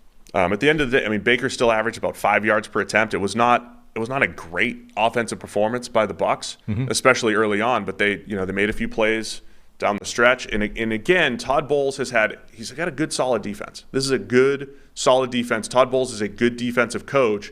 If you add in a little bit more aggressiveness, a little more underdog mentality for a team that is going to be an underdog in a lot of their games with the Bucs, I think they're going to be a little bit tougher maybe than we thought this season. No, I mean, they played well, and they still sort of needed some, knife edge plays at the end to keep ahead and not give Minnesota a chance to come back and win it. Like, Chris Godwin had an amazing catch on the sideline. Baker Mayfield had to launch himself into some contact to pick up the first down. It was still really close, but they did shock Minnesota. Like, the Vikings, I don't think were expecting that. All right, let's go. Baltimore Ravens 25, Houston Texans 9. This game wasn't all that close. Lamar Jackson had a few bad fumbles in there. I thought that kept it close. Zay Flowers with a nice game for the Ravens. He did look – we've talked a lot about Zay Flowers on the show. He looked dynamic, man. He looked really good with the ball in his hands, and they got the ball into his hands. He had 10 targets, and Lamar only had 22 attempts. He's their number one receiver. He really is. They're feeding him. It was mostly good for Zay Flowers. Really impressive debut for him. C.J. Stroud on the other side, I thought, looked like a rookie. Sacked 5 times, dropped back over 50 times. What were your thoughts on this Ravens 25-9 win here? Yeah, so, I mean, Zay Flowers and OBJ were the two primary receivers. Those guys both played about the same and played a ton. They were the guys that were out there pretty much the entire time. And then there was a gap down to Rashad Bateman and Nelson Aguilar. Like, Bateman wasn't just 3 in that trio, he was 3/4. Like, it was actually, he was closer to Aguilar than he was either Zay Flowers or OBJ. So, and then of the two, of OBJ and Zay Flowers, Flowers had a dramatically larger workload in terms of targets. Like, OBJ had 3 targets, Zay Flowers had 10. So, yeah, I mean, I'm that's one of those ones where we're week 1, it's all about, do you stick with your priors, or do you say after 1 week everything you thought was wrong? I'm already pretty close to saying we got the Zay Flowers thing wrong. Now, part of that is so many people loved him. You're kind of like already a little bit hesitant of your opinion because, that you're a minority stake here. But he looks dynamic. The stuff that he was good at plays, and they found a way to make it a heavy workload thing, which was my biggest concern coming out. It's like, that's great, but Dante Hall could do that stuff as well, and the NFL couldn't really figure out how to make use of that. Now, that was a different time, but the Ravens have already figured out how to make that a high-volume approach and sort of lead the line in this passing game. If that's a consistent thing, his movement is different. It's not Tyreek Hill, but it's like in the same vein of he operates at a different plane of quickness and speed to other people. That plays. The question was, is that enough? And so far, it has been. Yeah, I mean, let's also not go too far, right? We're talking 9 catches, 8.7 per catch. He's definitely catching a lot of short passes and creating after the catch. The Zay Flowers concerns. Remember, we said if he goes to Kansas City, right, with how often they put him in space, he's going to cook. Well, the Ravens are doing that early on. I think the Zay Flowers concerns are always going to be downfield. And while he had a few spectacular catches at Boston College, there was other times he was just out physical. So let's see, how that evolves. But right now, really nice start for Zay Flowers and the Ravens. Lamar Jackson, like I said, 2 fumbles, and a bad interception. Bad interception, yeah. That kind of kept Houston close. I thought Lamar was just okay as a passer. Gets sacked 4 times. I don't think it wasn't a crisp offensive performance, I don't think, across the board for the Ravens. Other thing to note, unfortunately, J.K. Dobbins, awesome touchdown, leaps into the end zone, and then he's out for the season now with a torn Achilles. The Ravens also have Marcus Williams, I believe, out for the season at free safety. And it was Tyler Linderbaum and Ronnie Stanley both leaving with injuries. That's going to be the story of the game for Baltimore. They were 10-point favorite. They win against Houston, but they get the Bengals next week. Yeah. A mad Bengals team, coming to Cincinnati, and it's going to be tough with those injuries. Yeah, brutal just injury toll for them in this game. So, yeah, that was rough, particularly with J.K. Dobbins. I mean, the poor guy has already dealt with his fair share of injuries to then suffer an Achilles injury, which is about as bad as it gets for running backs, particularly quick, explosive guys like him. That's rough for him. How about the other side? Texans offense, C.J. Stroud, as I mentioned, sacked a ton. The offensive line, it's unfortunate. I think when you see Bryce Young and Anthony Richardson doesn't have great playmakers. We mentioned Bryce Young doesn't have the best situation. None of them are in great spots. Yeah, and you look at Stroud right here. They just have this revolving door of offensive linemen. They traded for Josh Jones, put him at guard. Mm-hmm. You got a 28 pass blocking grade for Josh Jones at guard, where he's already been a good tackle. The right tackle situation, now George Fant gets hurt. The problem, I don't even know if he's a right tackle. I think he's a left tackle. Who came in for Fant? Because he was getting absolutely whooped every single snap. I mean, C.J. Stroud's still not seeing it quickly enough, and that's a part of it. There was also a lot of plays. You've coined the phrase that nobody actually understands, but Christian Ponder syndrome. Yeah, where he thinks he can outrun. There's a lot of plays where C.J. Stroud's trying to outrun defenders. He can't do it. People probably understood it more when Christian Ponder was in the league. Yeah, it makes less sense now. C.J. Stroud had a lot of those plays where he's trying to outrun guys that are just faster than him, and that doesn't work when guys are faster than you. So, Look, the Texans' offensive line was a bit of a problem yesterday. Yeah, it was. The problem with Josh Jones is that I think he might be a left tackle only, which is fine, but you need a starting spot for that to be viable. The problem is if you're not a starting left tackle, now you're a drag on the roster because teams need swing tackles. They need, versatility on the backups because you might have to come in 1, 2, 3 different spots. Josh Jones has shown in his NFL career that he's a bad guard. He doesn't look like a good right tackle either, so you might just be a left tackle only. But he's a good quality, I think, starting left tackle. The problem is he's gone from one team that already has a starting left tackle to another team that already has a starting left tackle. He's been traded between 2 teams that cannot put him where he needs to be. And now he's just been set up to fail by getting thrown into the game at the spot we know he's not good at. So I feel for him. He's still probably their best option at guard, but I'm saying we just think right. Josh But all Jones that means is he's going to play a season looking like crap playing at guard, which is unfortunate for a guy who could be looking good at left tackle if they didn't already have, Houston's best player, arguably, is their left tackle, and they traded for a guy who needs to be playing that spot in order for him to look good. So I just feel for Josh Jones. I think he's been unfortunate in terms of where he's landed up in the NFL in 2 different teams now. With the Texans' offensive line, as we're blaming them for a lot of things, you also have to give credit to the Ravens with Odafe Owe, several pressures For him, it was probably the best he's looked in quite a while as far as rushing the passer goes. Justin Madubuike, remember Madubuike, the defensive tackle, started great last year. I think he had a great week 1, but the first 6 or 7 weeks of the season before tapering off last year. But Madubuike is off to a great start again. David Ajabu had the strip sack against third-string right tackle. So Ravens looked pretty good up front and took advantage of that mismatch, right? That's what football's all about. We sit here all offseason talking about the depth charts and the moves that people have made, and it comes down to week to week. There's matchups and there's a key plays here and there. I think the Ravens took advantage of a mismatch up front with the Texans. Yep. Anything else on Stroud? So Stroud, I think, had a few of those plays as well, like we talked about with the other rookies, where you need to learn what NFL defenders are capable of. Like, he had a play where he escaped to the left side of the field, outran the defender, like didn't have Christian Ponder syndrome. He's actually got the opposite of whatever Christian Ponder syndrome is, where he's actually faster than you think he is, right? When in college, he didn't really move around much at all, but now you see him, even in the NFL, he's able to take off and outrun defensive linemen. So he did that, got to the sideline, and then sort of threw one up in the air, lofted back across his body not towards the middle of the field, but infield a little bit. Like the classic example of you don't do that in the NFL.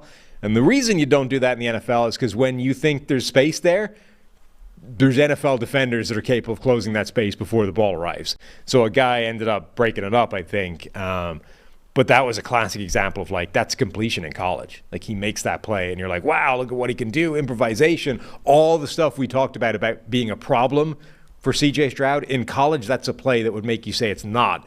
But in the NFL, defenders can get there before you can get the ball there. So just another version of you need to learn what you can and can't do. Overall, I thought this looked a lot like C.J. Stroud. Like, not good under pressure. When he's not under pressure, I think you got something to work with. The offensive line didn't do him any favors. I thought there were signs of life from Robert Woods. I thought he looked okay. Yeah. Noah Brown getting snaps as the third guy over Tank Dell, I think, is just bad. That just feels like willful being worse than you need to be.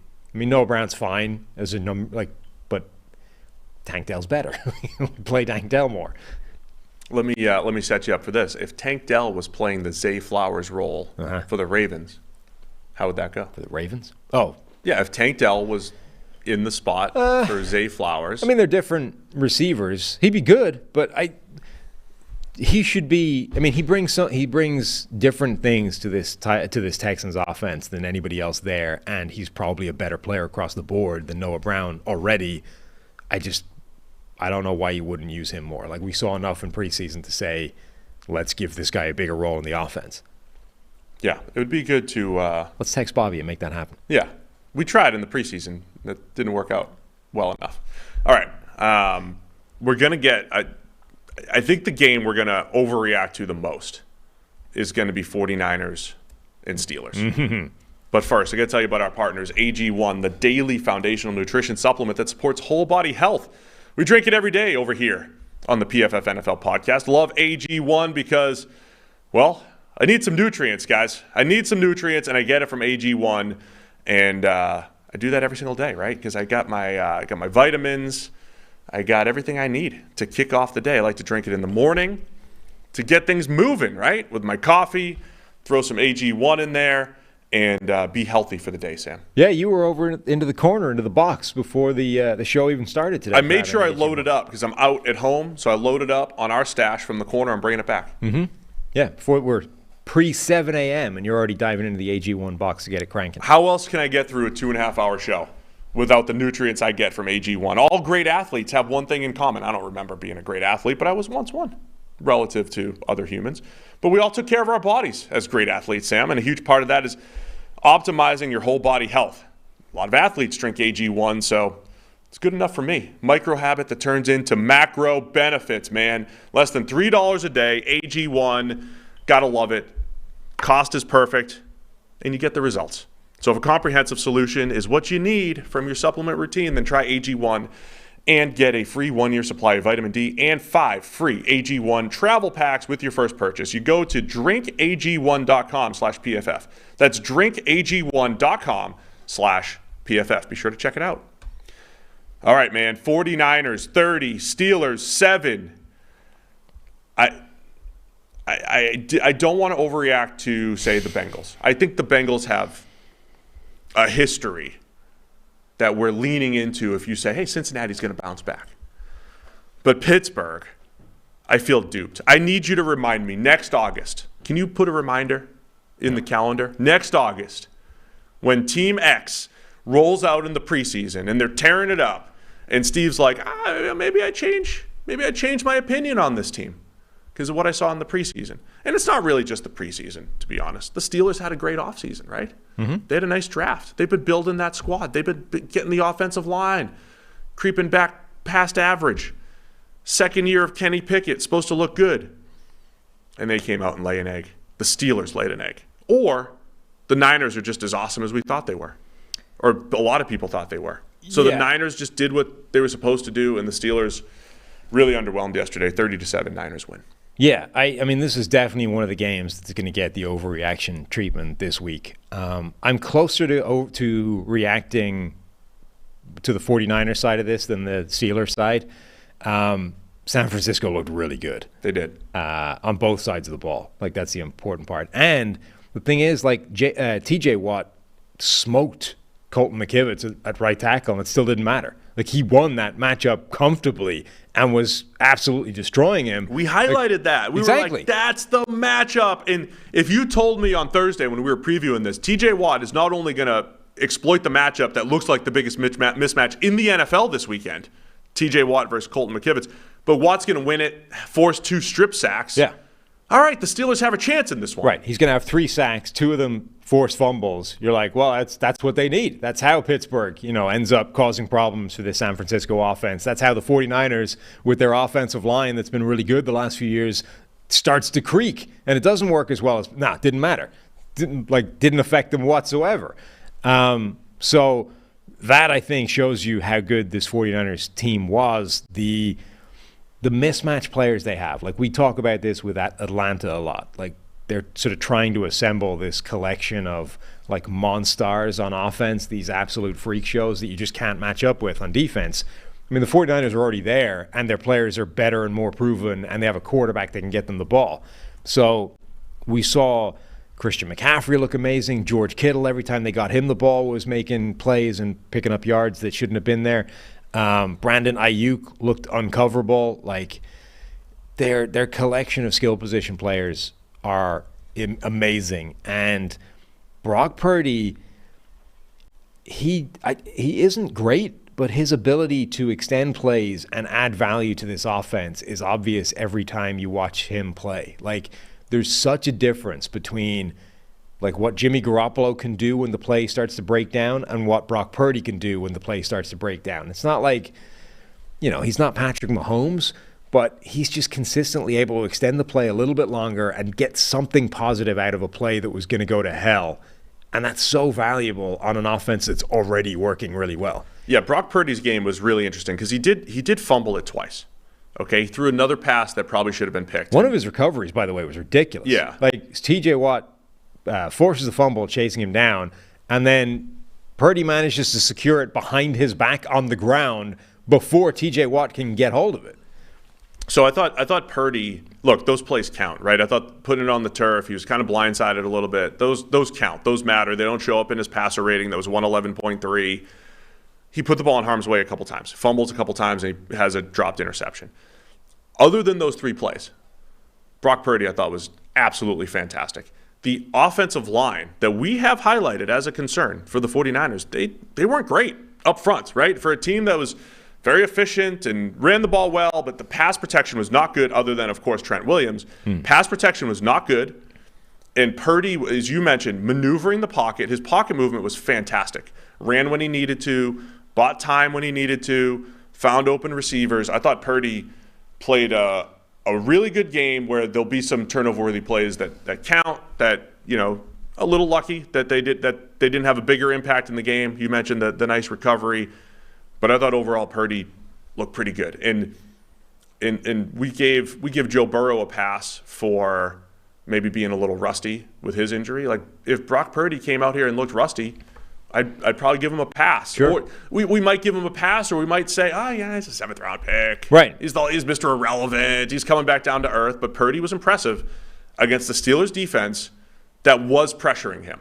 Yeah. Right? Don't just look at the scoreboard and say, well, the Niners won up front. The Niners actually didn't really win up front, even in the run game. Right? A lot of it was Christian McCaffrey, Brandon Ayuk making blocks down the field. The Steelers played well up front, other than some missed tackles on a few run plays. And Purdy did a really nice job handling pressure. No, like he did last year. He really did. So credit. I'm going to give credit to Brock Purdy, even though there were some turnover-worthy plays in there. Yeah, no, like he's going to be this weird case study where I don't know that he's that good, but he's good in the right area that perfectly complements this offense, because we know this offense manufactures open looks. And not just Shanahan. Like, we give a lot of credit to Shanahan, but talk about the players that he's throwing to as well. Like, the fact that he's throwing to that list of mismatch problems is as big a factor as Kyle Shanahan putting them in the right place at the right time. It's a cheat code for success. But then the strength that Purdy currently has is this ability to extend plays and just turn something like relatively crappy into anything positive. And that like perfectly complements the weakness, or the whatever weakness you can create for this 49ers offense. Like, if you can take away the first thing, now the efficiency starts to diminish. But then he's able to add that back on top because that's his area of strength. So he's a strange player where I don't know that he's that great, but his numbers and his production are going to look insane because he's being propped up by that offense and then adding value on top of that in the one area where that offense doesn't have an answer. Like, that's what makes him so right for this current system. So I think from a 49ers perspective, they are who people thought they were, right? Good luck matching up with this offense. Fierce defense that can rush the passer and has some playmakers on the back end. And the other point that I wanted to make was Brandon Ayuk at receiver looked like an absolute star yesterday. When we list the playmakers for the Niners, it's Deebo Samuel, because he could go all over the place. He's a good receiver, good running back. It's George Kittle, Christian McCaffrey, who also looked like a star. But they have Brandon Ayuk playing like a star. This is where he took over training camp this year, and you get all the training camp hype at year 3, is it, or 4 for Ayuk, and it's carried over. The routes are unbelievable. He made Patrick Peterson fall down on his first touchdown by just, a little jab step. Unbelievable. And then on Christian McCaffrey's 65-yard touchdown run, where McCaffrey was fantastic, breaking free and running away from the defense, it's Ayuk down the field, pancaking a defender. Great block. Ayuk was one of the best players in the NFL this week, and that is just scary for the rest of the NFL because he's supposed to be the 4th playmaker that you mentioned in the list, and he looked like an absolute star. No, they have a collection of these guys, and they're all amazing and all problems to match up with. The Patrick Peterson thing was kind of funny, by the way. Cornerbacks are basically like message board homers because all they do is remember the good plays and immediately forget the bad plays. Like, Patrick Peterson got embarrassed for that touchdown. He fell over. It was a wide open touchdown. He looked ridiculous. He made another mistake as well. And then, like, a few plays later, he gets a pass breakup on like a pretty close play, reasonably tight coverage, just about gets his hand to it, and then is like celebrating like he is owning this game. Like, he hasn't allowed a thing. Every time the ball comes in his coverage, he's shutting it down. He's like, not today, not in my house. It's like, dude, you are getting wrecked in this game. You just got 1 in the plus column. Everything so far has been a negative. They are fascinating characters, NFL cornerbacks. So, okay, the 49ers is the thing that I might be willing to overreact to and say they might actually be just pencil them back into the NFC title game. The Steelers, though, I'm not ready to overreact and say there's nothing there. I still think this is a better team than they showed in this game.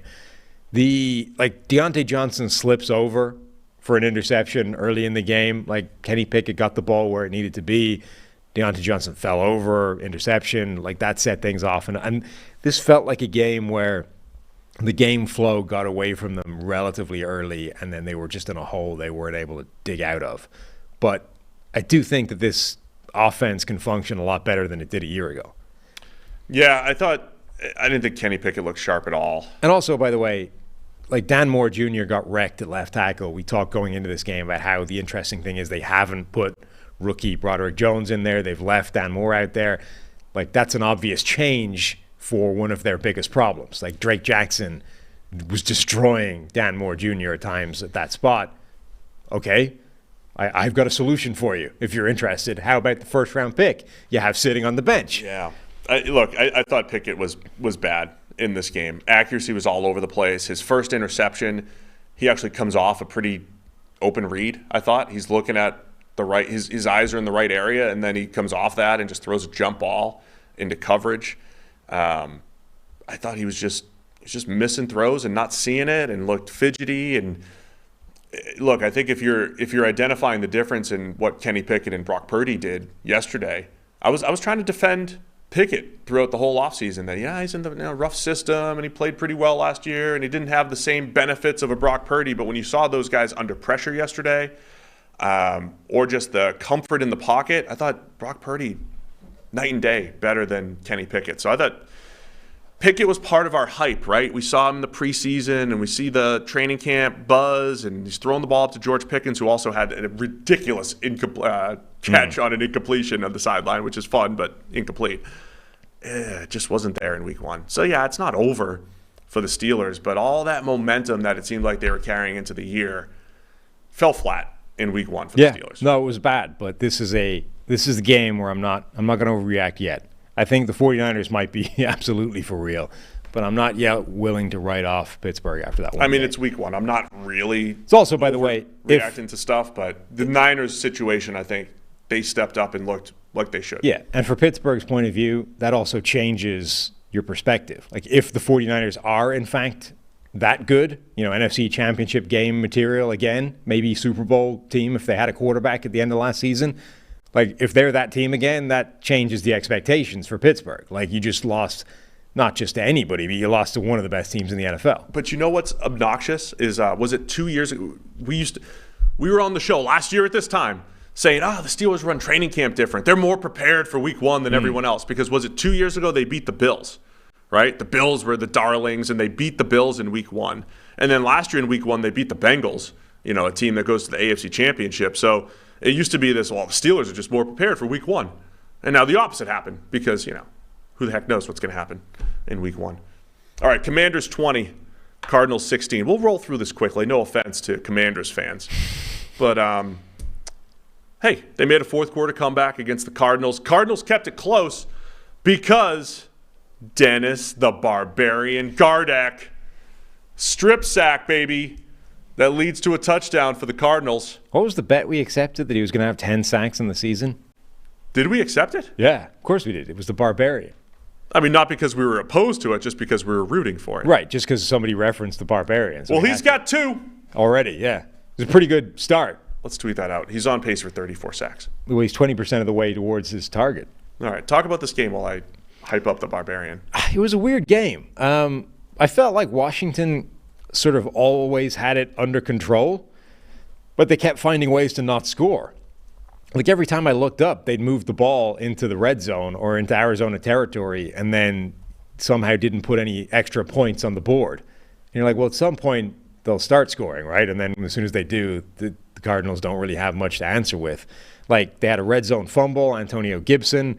That being said, like the Cardinals had their mistakes as well. I think Zach Ertz dropped a touchdown, and then Josh Dobbs almost threw an interception right after that. It was a strange game.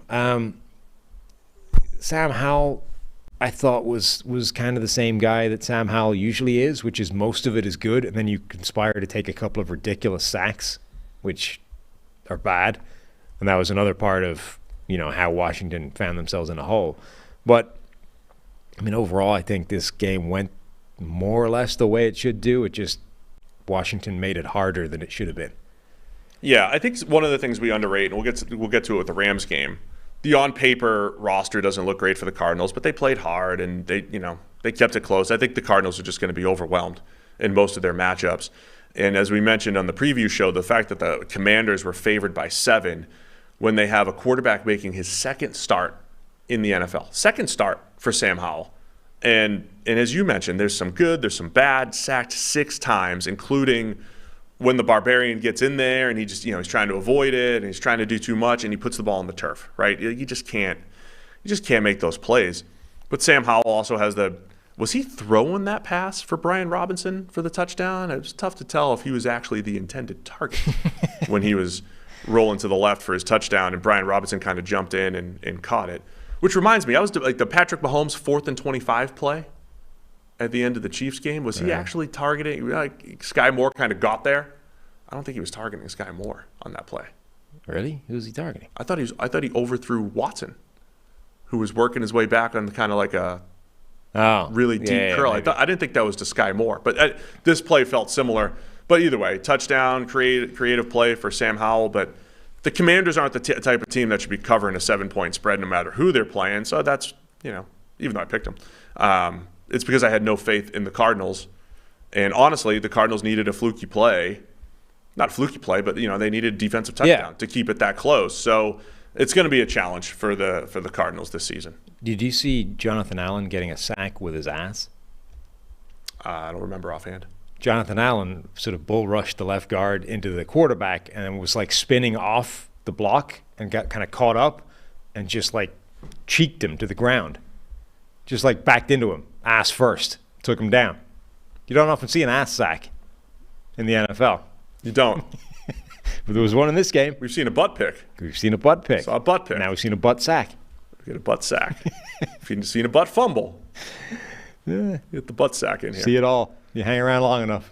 Oh, man. I missed Monday mornings with you, Sam. I missed it because we watch the games in separate locations, right? We take them in differently. You catch things that I don't see. Like the butt sack. And the fact that you saw the butt sack and somehow I missed it. That's why I appreciate you here on a Monday morning on the PFF NFL podcast. I don't have much else to say about this game. No. The Cardinals are bad. Was it Kazir White had an insane late hit on Sam Howell early in the game that like sparked a mini riot on the sideline. If Sam Howell just avoids that like ridiculous, one of the things I think he needs to do is to learn when a play is just dead and just not make it worse. Like it's bad, it's already bad. There's no way out of this. There's no good in this play. Just don't make the outcome dramatically worse by trying to get the hell out of it and causing even bigger problems. If he can do that, I think overall Washington did some nice things. They just kept shooting themselves in the foot. It was Andrew Wiley who gave up the sack to the Barbarian. And overall, the pass protection was not as bad as the sack total would indicate because, again, the quarterback is the one who leads to that number. But I still am curious if Samuel Cosmi should be the right tackle for the Commanders, even though they want him at guard. He played fine at guard. Paris Johnson, nice game in pass protection as a rookie first rounder for the Cardinals. So there's something positive about Arizona. Anything else on this one? No. We got to move on. New Orleans Saints 16, Tennessee Titans 15, the last of the 1 o'clock games, I believe, here to talk about today. Oh, man, what a grind this game was. The Saints hold on 16 to 15. The Titans, did they have, just 5 field goals, right, for Tennessee to get to the 15? And some of the most ridiculous turnovers and not turnovers you're ever going to see. Yeah. The opening kickoff, it just looked like a guy was tackled out of bounds. And then, 5 minutes later, it's like, wait, how did Tennessee get the ball? Because Amani Hooker, on his way to tackling him out of bounds, just took the ball off him. So it was like a turnover that nobody even noticed until Mike Vrabel was like, hang on, we actually we came away with that. That's our ball. So amazing tackle and strip to start the game. And then later on, Tennessee got screwed, I think, completely out of a touchdown for what I think should have been a forced fumble and didn't get called. I have such it was a 16-15 game, and I feel like the parts where we always start our analysis, the quarterback and the receivers, I feel so good about the Saints playmakers and what they have. Yeah. And then I look at Tennessee, and I feel so bad about how Ryan Tannehill played. He was awful. Yeah, and we'll talk about that in a second. But the Titans won up front. I mean, their defensive line did a great job up front against the Saints' offensive line. And it was like there was just all these extremes in the game, right? Early on, Michael Thomas looked like Michael Thomas, right? And Chris Olave is very, very good. As a second-year receiver, he's a star. And then you have the guy Rashid Shaheed, who we've been talking up since we saw him running behind defenses last year, and it's just like, that dude is legit. Mm-hmm. He's getting behind defenses every single week. And that's the formula to win. Like, good luck covering Chris Olave, Rashid Shaheed, and Michael Thomas, and Jawan Johnson. Good luck. But then you have Derek Carr, who's, other than, the one pass to Shaheed in the red zone was a disaster, again, much like it was with the Raiders last year. And he throws the ball right. Was it Hooker on the interception, right? Throws the ball right to the defense as they're in Titans territory. It's like if Derek Carr can just not get out of his own way, he should put up huge numbers the way the Saints have deployed these playmakers in the emergence of a Rashid Shaheed, the return of Michael Thomas. But it only put up 16 points because of the turnovers and the weird plays and also the offensive line just getting beat up. And then on the other side, Tannehill, 3 interceptions, 4 turnover-worthy plays, and just looked really bad. And we talk about the overreaction of week 1. Is this a Russell Wilson type of, like, the skill sets disappearing a little bit for Tannehill? Or is it just the Saints are a tough defense and they tend to do this sometimes? Yeah, I mean, he was just making some terrible decisions as well. Like, there were just multiple, like, YOLO passes up towards DeAndre Hopkins where Nuke never had a shot at it because it wasn't just like, to hell with it, Nuke's down there somewhere, but it was that and bad throw location. It was just horrific, ridiculous throws to nowhere. Like, Tannehill has always been a pretty decent decision maker. You can question what else he brings to the table, but, like, that part has actually been pretty good. And I don't know if it's just because Nuke is there and he's so much better than the other options that he's like, to hell with it, let's try and give him a shot rather than find anything better. But that was awful decision-making from him, and some terrible passes. And that, like, you can't do that and have any kind of success. It's ridiculous. So I thought at the end of the day, a lot of the preseason takes on both teams were true, but they were offset by these extremes. Like, my final takeaway on this game was the Titans are tough. They're going to be a tough out. But, man, like, Tannehill was so bad, I wonder if Mike Vrabel's actually thinking about not going to Malik Willis or Will Levis, but, like, he's got to be thinking, man, it'd be great if he didn't play that like that. But the Titans are tough, right? They are physical up front, tough to run on, and it's a Mike Vrabel coach team that should be in every game, but Tannehill better not be turning the ball over. Right. And then the Saints playmakers, like, they have the group of pass catchers that could be putting up 30 points a game as long as Derek Carr is making good decisions and distributing the ball. Yeah, and Tennessee probably will be in every game. I think this game probably shows you that. But, yeah, the Tannehill thing was ridiculous. Not only do you have the crazy YOLO interceptions, but his worst miss or his worst play might have been they had a trick play where they end up pitching it back to him, and he has a wide-open Chigakonkwo down the sideline and overthrew him by like 5 yards. Like, easy walk-in touchdown if he just hits an open target down the field, and he missed it completely. That's 7 points it doesn't go on the board with a simple routine miss, in addition to the turnovers you're creating by ridiculous decisions. Just one of the worst Tannehill games I can remember. Truly awful. But so going back to what I mentioned at the start, the Titans also got absolutely screwed out of what I think should have been a defensive touchdown for them. And it was a 10-point swing because once they ended up ruling, no, actually none of that happened at all, the Saints, scored a field goal out of that. Arden Key blew past Trevor Penning, which was a fairly regular occurrence in this game. Yeah, Penning was not good. No, and Arden Key was good. Didn't quite have they haven't turned him into an every down player. They're sort of splitting that side of the line. Like Harold Landry is playing every down on one side. Arden Key is kind of rotating, but still had a decent workload. Absolutely wrecked him, and had one of those plays where you round the tackle and you get your hand on the quarterback's arm as he's cocked about to throw. Ball comes out, and then in the motion of throwing, he somehow like propels it forward, as it's completely out of his hand.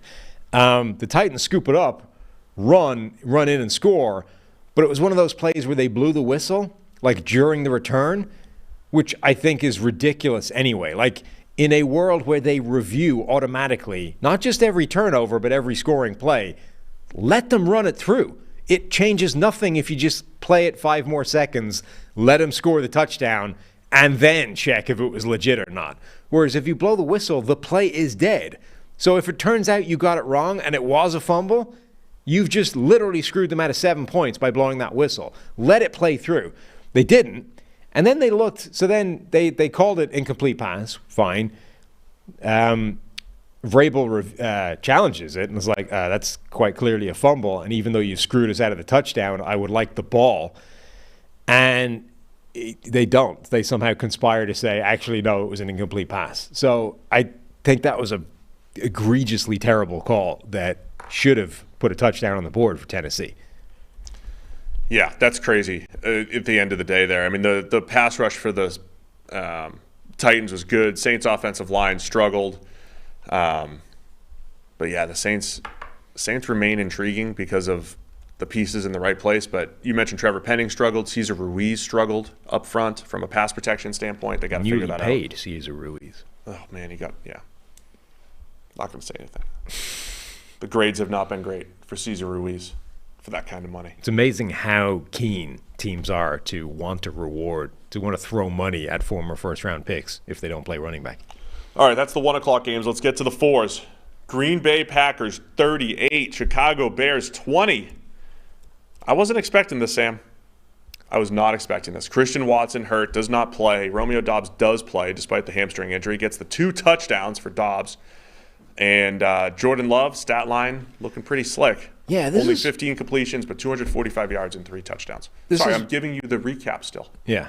This is one where, there was games like Pittsburgh and San Francisco, and the result or the performance, you come out of it, you're like, yeah, that was pretty surprising.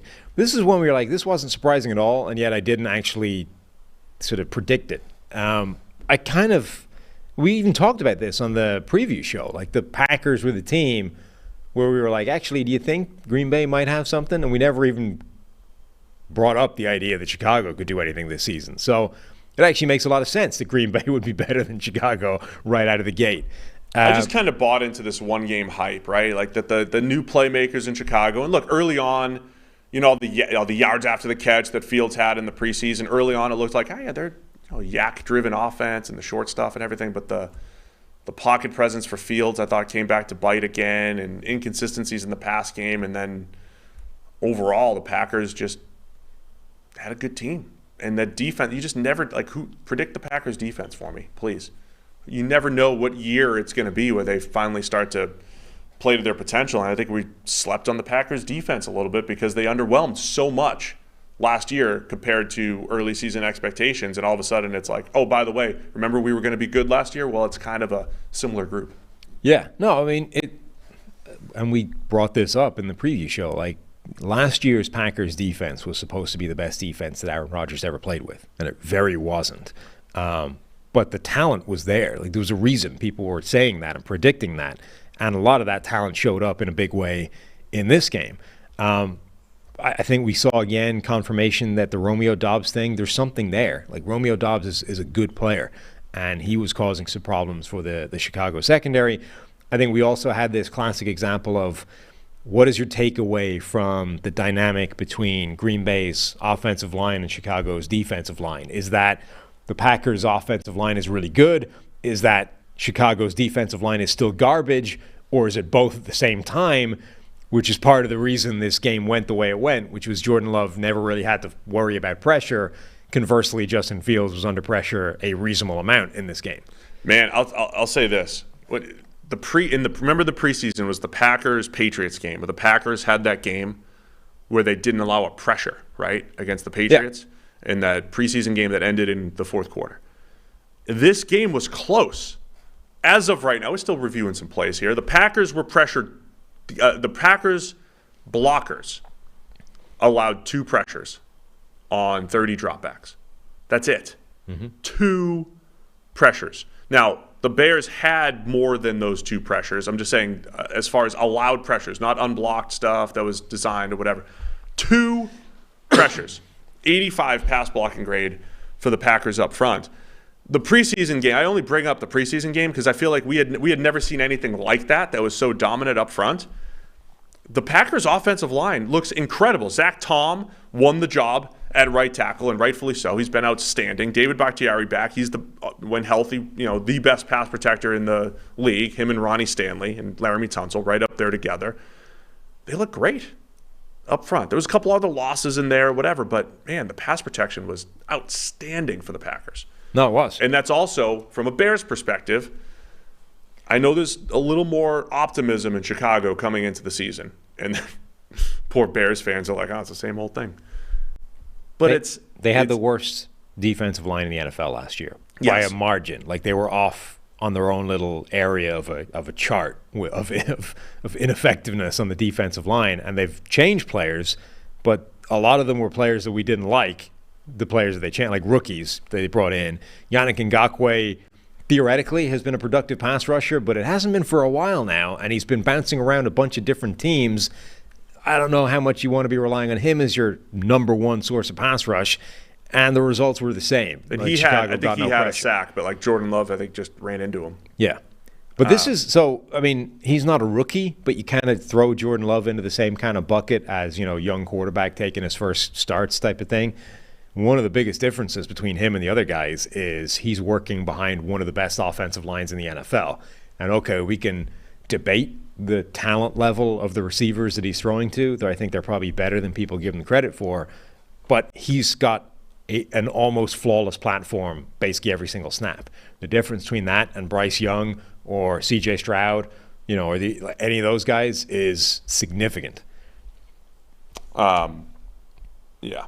I completely agree. That is the offensive line, I think, is one of the biggest stories for the Packers. And I don't know that the Bears are going to be good this year or anything. So the part I'm not going to overreact to is that the Ryan Poles rebuild in Chicago is just not going to be good or anything. It's early. He's overhauled the entire roster. And the whole thing we said in the offseason is he hasn't gotten to the defensive line yet. Now, I know they invested in second rounder Gervin Dexter, some other picks, Ngakoue, who you mentioned, DeMarcus Walker. I don't think the Bears have really gotten to the defensive line as far as getting it there. They invested in DJ Moore at playmaker. They've invested in the offensive line. They've invested in the secondary. They haven't gotten to the defensive line yet. They invested in linebacker heavily. They're not there yet. They're still another year away, I think, in the rebuild, Chicago. And as optimistic as maybe Bears fans were coming into the season, you still have to remember there's more to do as far as the rebuild. Now, on the negative side there, man, Aaron Jones, I hope he's healthy. He gets hurt on his, how long was that touchdown? 50? Yeah, Aaron Jones. 51-yard touchdown against your guy. Dusted him. Aaron T.J. Jones Edwards. absolutely smoked T.J. Edwards. Not just on that play, but there was another one as well where he completely wrecked him. Two different plays where Aaron Jones basically showed why T.J. Edwards was an undrafted player. It's very good at football player, good instincts, understands what he's doing, is usually in the right place at the right time, but sometimes the guy you're trying to cover is just faster and more agile and better than you are. And that happened to T.J. Edwards a couple of times in this game. Remember that happened to him in the Super Bowl as well, where you're in the right place at the right time, but the problem is the guy you're covering is Travis Kelce, and he's better than you are by quite a significant margin. That it feels a little bit like the linebacker equivalent of, Orlando Brown, that sometimes you just run up against Myles Garrett and he's better than you are. That happened to Edwards a couple of times in this game, and for big plays both times. Yeah, Aaron Jones was huge, big sort of differentiator in the game. Have you seen Fields' passing map? No, I have not seen the map. He had 5 attempts over 10 yards. One of them was 11 yards. Of those attempts, one of them was a pick six, one of them was a completion, one of them was the touchdown to Mooney, and then 2 more incompletions. His average depth of target was 3-point-something yards. So they've sort of gone from a guy that only takes a deep shot to a guy that almost never takes the deep shot, and everything was at the line of scrimmage. Yeah, that part I don't love. I don't love that at all. Did you see the first sack by Fields? I hate saying did you see this because there was thousands of plays yesterday, and again, you see stuff that I don't see, whatever. The first sack, Lucas Van Ness tracks him down. It was really impressive. First round pick for the Packers, Van Ness. The Packers are rolling Fields out, and Van Ness. I mean, some of it's speed, a lot of it's angle, though. Van Ness just takes a perfect angle to track him down. Just a really impressive play by the rookie, who I think you like a little bit more on the interior. He's playing on the edge here, shows good agility, tracks down Fields. Really impressive play. One of, was it 5 total sacks? I got 5 with the negated plays here. 5 total sacks for Fields, 4 officially, sorry. But, one was negated. Darnell Wright got whooped on one play. Fields got to cut down on those negative plays, especially if they're going to have this horizontal offense, the dink and dunk type of offense. Yeah, you're highlighting here. Right, the Van Ness one in the red zone as well. So Fields was one of those plays where Fields was like pretty certain he had him for speed, and then turns out he just didn't. Like he gave it the little hesitation, and then decided he was going to run around him, and just didn't have room really to do it. Van Ness had the angle, never got too aggressive and chased him sort of upfield, just kept flat, and Fields just ran out of sideline. Yeah, there's another play. I mean, I think the Packers were just really well cut. Devontae Wyatt had he had a sack on a rollout, right? And this is why you don't always blame the offensive line for sacks. Devontae Wyatt just went right to Fields, right? Yeah. No respect for the run game, just goes right to him. So I don't know if that's just predictability of the Bears. Hey, we're going to roll them out all the time, and defenses are saying, forget the run game for a minute, go get Fields, right? Put pressure on him. Just don't let him get outside the pocket. But the play where Van Ness tracks him down, that's the play where Fields looked so impressive and outran everybody in the NFL early, and now teams maybe keeping an eye on that a little bit more. And then we got to talk about the Quay Walker pick 6, because that was one of the best returns I've ever seen. Incredible. I mean, he good play to start with, bad play by Fields to hit him. But Walker's doing the return and gets absolutely blasted by Roschon Johnson, I think was the running back. Like he's, working his way back, runs to the right. Roschon Johnson's actually sort of tees him up. He ends up cutting back into Johnson, who just blasts him, and he just spins off it and keeps going. And then, makes another guy miss, makes his way to the end zone, and then gets absolutely annihilated by Darnell Wright, I think, at the pylon, but gets over and scores. Great return. Well, I'm impressed by Green Bay, and Jordan Love looks solid in his debut. But again, Luke Musgrave was behind the defense, the rookie tight end. Leak. Multiple times. One of them actually worked for a 37-yarder that should have been a touchdown. It was very awkward. And, some big plays. That was one of those ones where you're wide the hell open for so long that you end up turning all the way around and just sort of waiting for the ball to arrive and then backing up as it shows up and then getting your feet tripped up. All right, let's go through the rest of the 4s here. Las Vegas Raiders 17, Denver Broncos 16. Jimmy Garoppolo leading the fourth quarter comeback against the Broncos. It was looking different early on. Hey, Russ is looking good and putting points on the board in Denver. It's 13-10 at the half, but you kind of had this similar drop-off for Denver like you got last year. Like Russ wasn't bad from start to finish last year. He had these little chunks of good play within games. It was the sustaining a full game that almost, I think, kind of crept back again in this one. I mean, look, just like everybody expected, the Raiders are now in sole possession of first place in the AFC West. We did all, that's right. We did all expect that. Like everybody said it was going to be. Kansas City, bottom of the division, maybe. Is it oversimplifying to say that the Giants and the Vikings had all those one-score wins go in their favor last year and the Raiders didn't, and maybe this year the Raiders are going to win their one-score games? Yes, it is.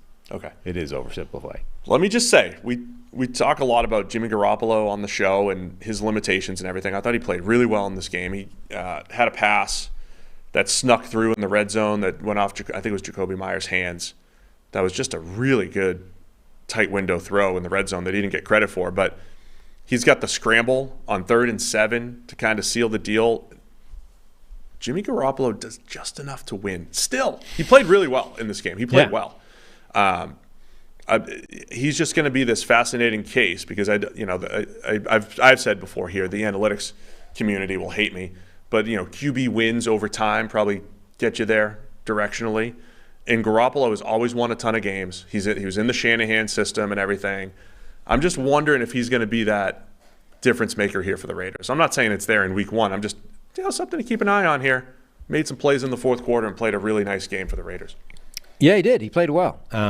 He got hurt almost immediately, and you're like, God, this is like every time he takes off scrambling, you're like, don't stop. Hit the ground, slide when you have 7 yards of open space in front of you. Don't let anybody get anywhere near you because you're about to hurt yourself. And then I wasn't sure what to expect because I wasn't keeping track on the Raiders' backup QB situation. I was like, is Aiden O'Connell coming in? Really missed a trick there. Aiden O'Connell could have come in, thrown one big-time throw, and gone back to the bench and maintained his record of just ridiculous positive play.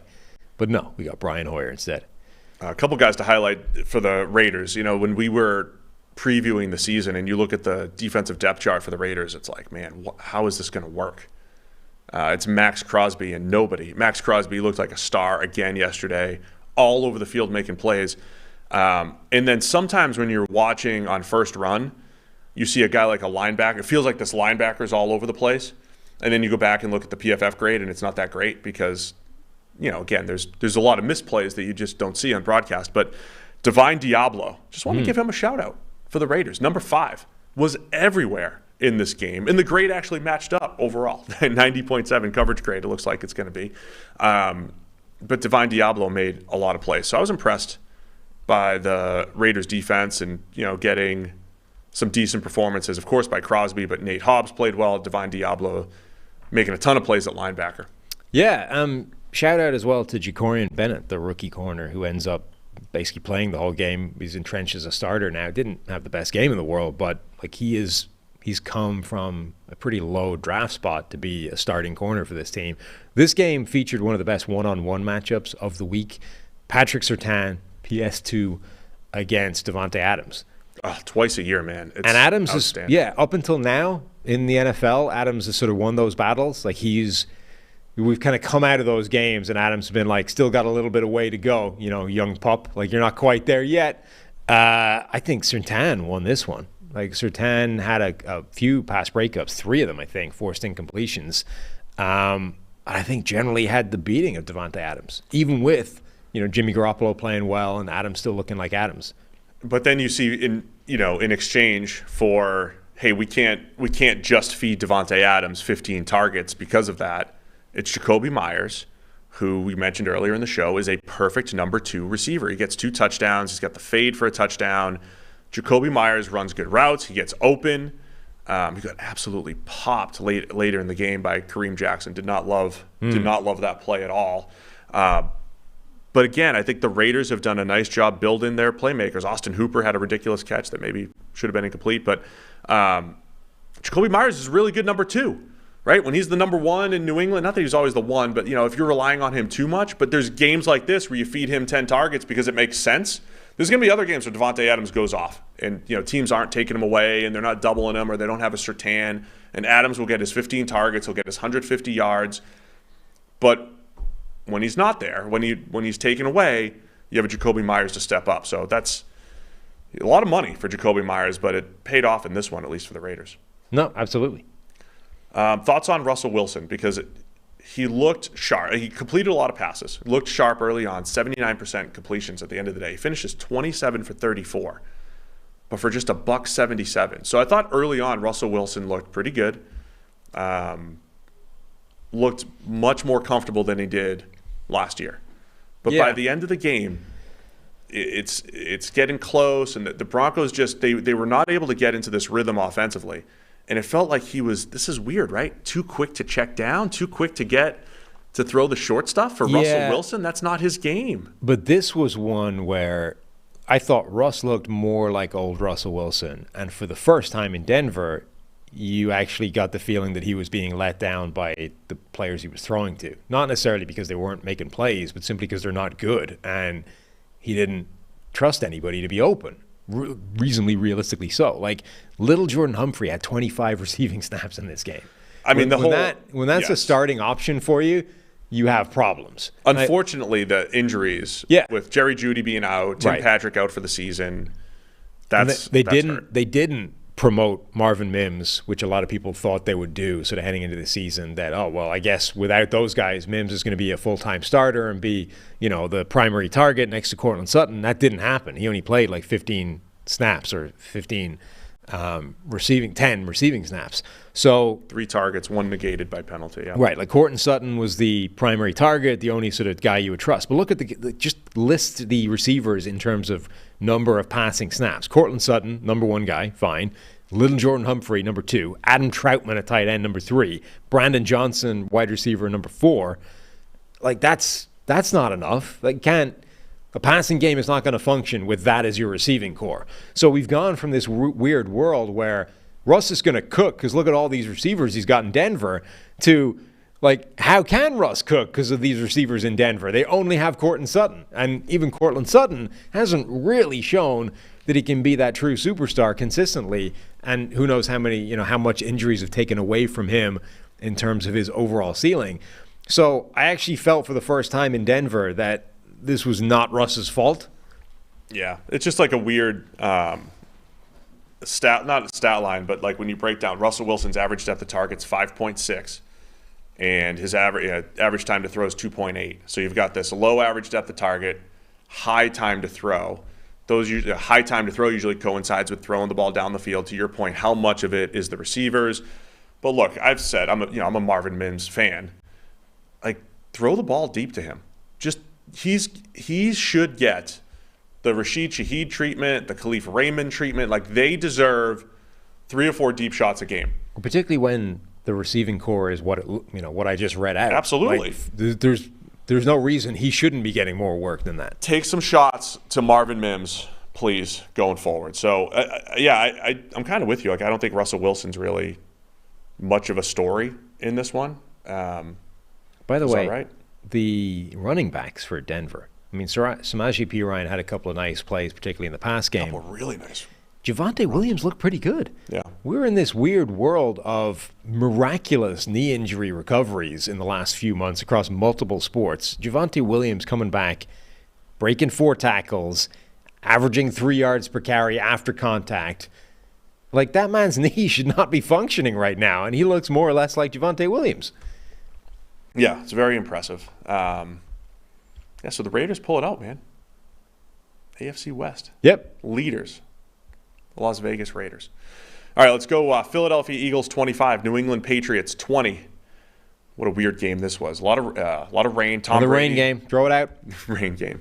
Well, it was rainy early, and then it settled down a little bit, I think, weather-wise. But the rain, Mac Jones, kind of a slight overthrow off a receiver's hands for a pick 6.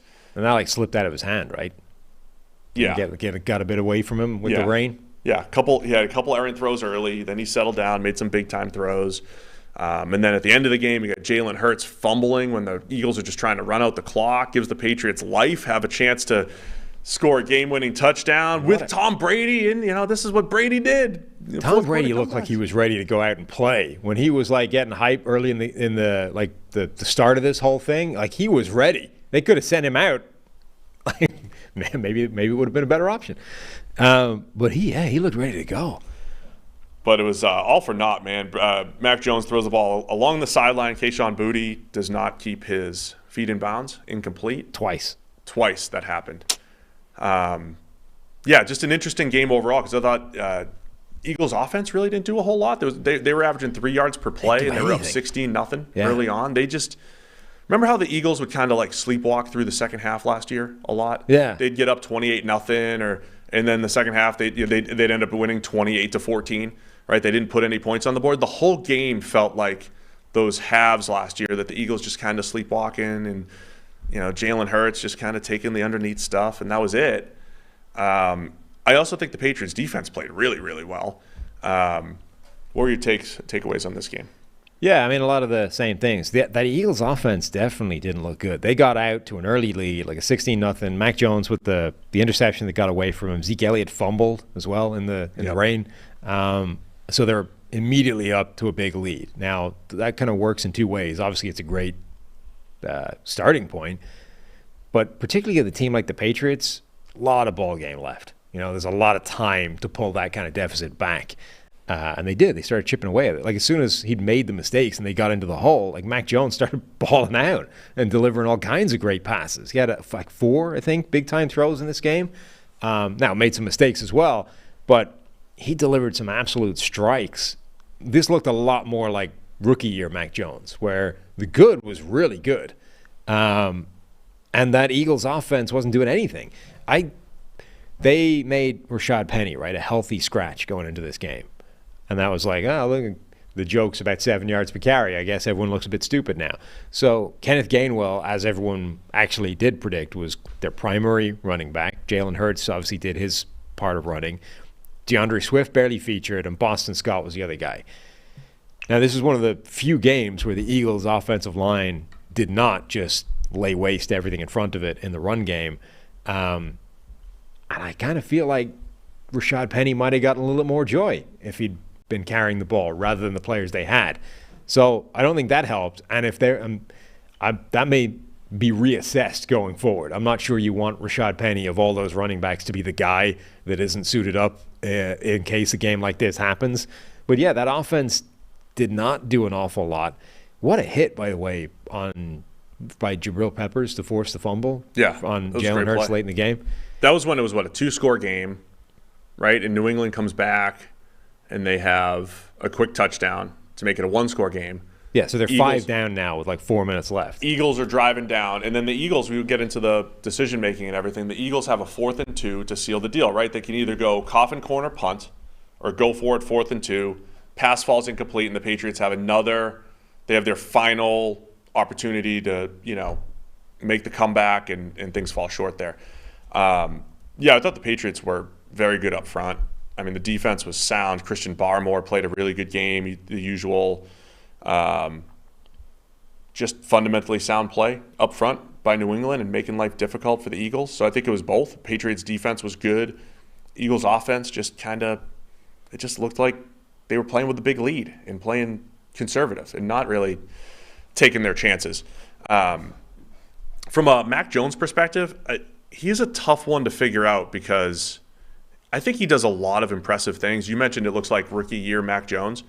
You know how Mac Jones has this idea that like his arm's not great, velocity-wise. I think we expected this guy that's going to be like low big-time throws, take care of it. But he has these weird games like this one where it's 4 big-time throws that are legit. I mean, tight red zone throws, the post for a touchdown. I mean, very nice ball location, but also puts the ball in harm's way more than he should in some of these games. And then Tony Romo was hinting at there's all these passes where he threw the ball like short of the sticks and Hunter Henry was going to catch and go upfield and Hunter Henry drops it. And Romo's suggesting the ball's got to get there a little bit quicker. And I know all we're describing is arm strength, but like I feel like my takeaway a lot of times with Mac Jones is he just doesn't have the RPMs on the ball to just get it there just a tick sooner. And even the Butte play where he should have kept the ball, his feet in bounds, and it's like it's a good throw. The accuracy's good. Is he losing just a few RPMs? Like he's taking a pass that should have been a pretty easy completion and turning it into one that's along the sideline. Is he just not getting it there quickly enough, velocity-wise? That's kind of still my question, I think, with Mac Jones. I mean, yeah, I that last play I think was unlucky for him. A 4th and 11, he puts a ball along the sideline that should have been caught, and Butte manages to not get his second foot in, which is the second time in the game that he managed to do that and kind of screw Mac Jones out of a couple of completions. So I felt unfortunate for him that maybe, I mean, this is the reality of having not the Justin Herbert type of arm, but I thought that was fine. Like that got to where it needed to be. I don't know if that's the best example. I'm just saying overall. I mean, he floated one up to Darius Slay. That's not a velocity thing. That's just like you put too much air on a deep ball. Darius Slay should have had another interception, another one earlier in the game. Yeah, I mean, I just think he deserved that completion, which would have made the game really interesting. The other thing of note here, the Patriots' offensive line took a lot of heat this offseason. I thought overall they were fine, other than trying to block Jalen Carter. I mean, they did a pretty decent job against Hassan Reddick and Josh Sweat and Fletcher Cox. And then Jalen Carter just looked unblockable at times. You didn't see a sack. I don't even know if he had a hit We got 1 sack and a hit, and no hits. But he was winning quickly. Jalen Carter. He is going to be an absolute problem, and especially if the rest of the guys kind of underperformed up front, I thought, for Philadelphia relative to expectations. But Carter played 40 snaps, 34 rushing the passer. They're using him to just rush, and he's got a 92 grade. He had a pass rush win rate of 25%, which is ridiculous. That is stupid good. At any position. Yes. Jalen Carter might already be a top 3 or 4 pass rushing defensive tackle. And by the way, that workload was right up there. I mean, one of the questions was how much are you actually going to get him on the field? How much is he going to? Because remember, that Georgia defensive line, everybody rotates. Nobody plays more than, a few hundred snaps. One of the big questions is, well, now that guy's got to come in and be Javon Hargrave, what he was week 1. Like, he was Javon Hargrave and maybe then some. Yeah. Eagles had a weird red zone play early on where nobody blocked anybody in empty. Jalen Hurts takes a sack on 3rd down. This is what I'm saying. Like, the Eagles settling for field goals on they just didn't look sharp offensively at all. Jordan Davis had some really nice plays up front for the Eagles. And again, New England's defense, I think, deserves a ton of credit. And I thought Mac Jones played a good game overall, especially given some of the injuries they have on the offensive side of the ball. They're just missing that. Look, the games where Tom Brady used to work some magic and make the comebacks, I feel like Mac Jones, takes a sack when he shouldn't. Like, there's just a few of those plays missing when they need them, and see how that ends up playing going forward for New England. But Eagles have to turn around here and come back Thursday night to play the Vikings. But they moved to 1-0, the 25-20 victory. That's as many problems as I've seen anybody give Lane Johnson for a long time as well. The Eagles' offensive line across the board was a little bit creaky, but like Lane Johnson had some issues in that game and almost usually is flawless. All right, we got 3 more games to discuss here in the 9 o'clock hour. Miami Dolphins 36, Los Angeles Chargers 34. If you like offense, this was a good one. It was the game of the day as far as the back and forth goes, and of course when there's a lot of scoring, people love it. But this was exciting. This was really incredible. Tua finishes with 466 yards. That's over 300 more yards than he had last time against the Chargers. 145 yards last time.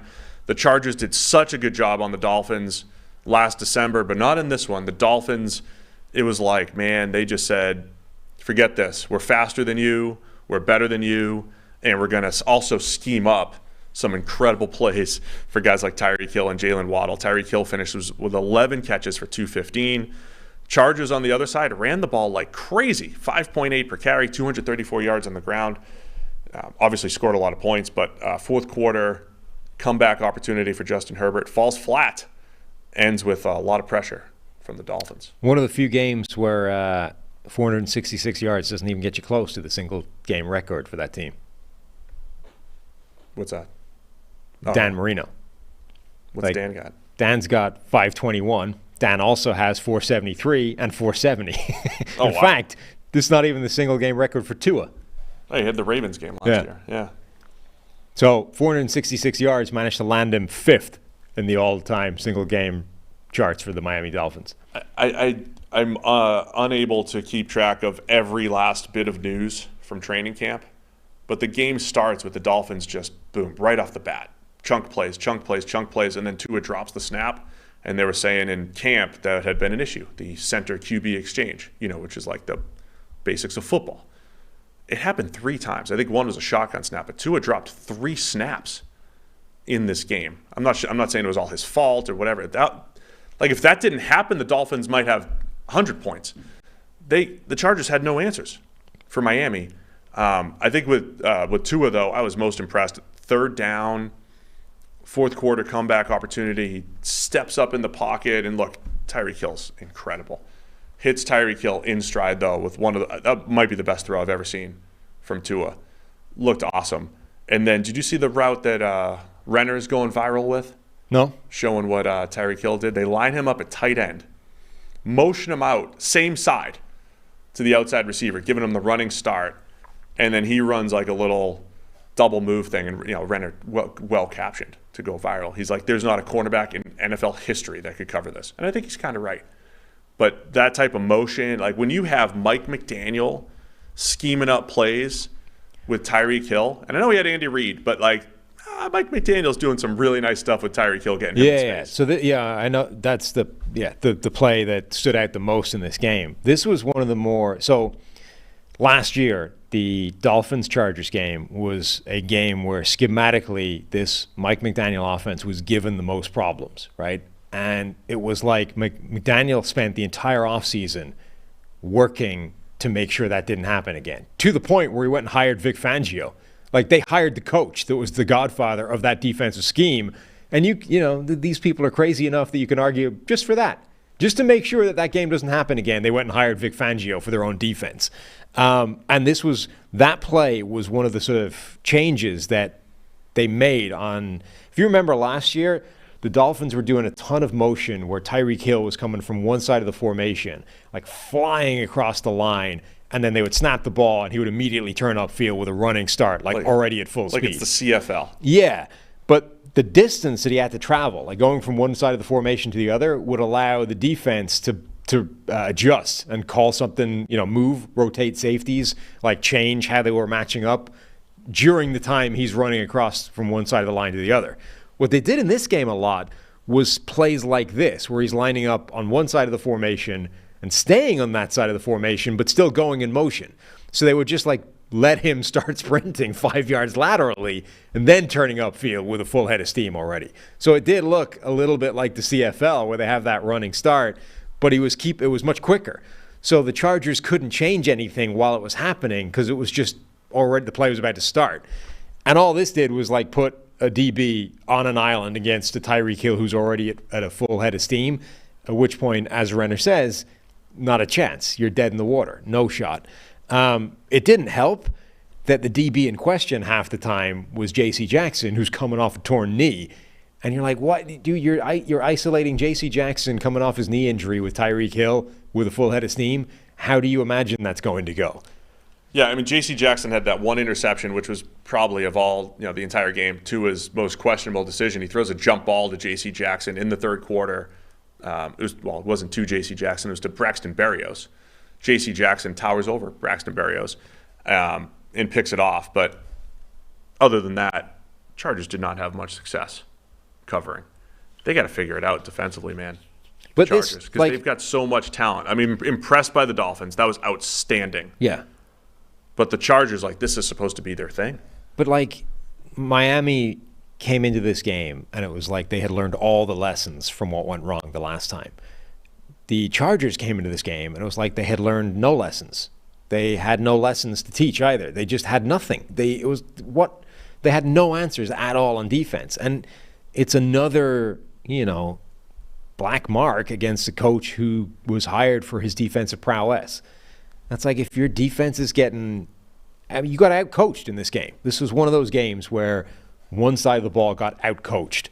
And then what are you bringing to the table? Because the overall team hasn't necessarily progressed the way you would want it. Now, the one thing you would say in Brandon Staley's favor, I guess, is that the Kellen Moore thing worked week one. Kellen Moore coming in, Justin Herbert was a little bit more aggressive. The offense generally had some success.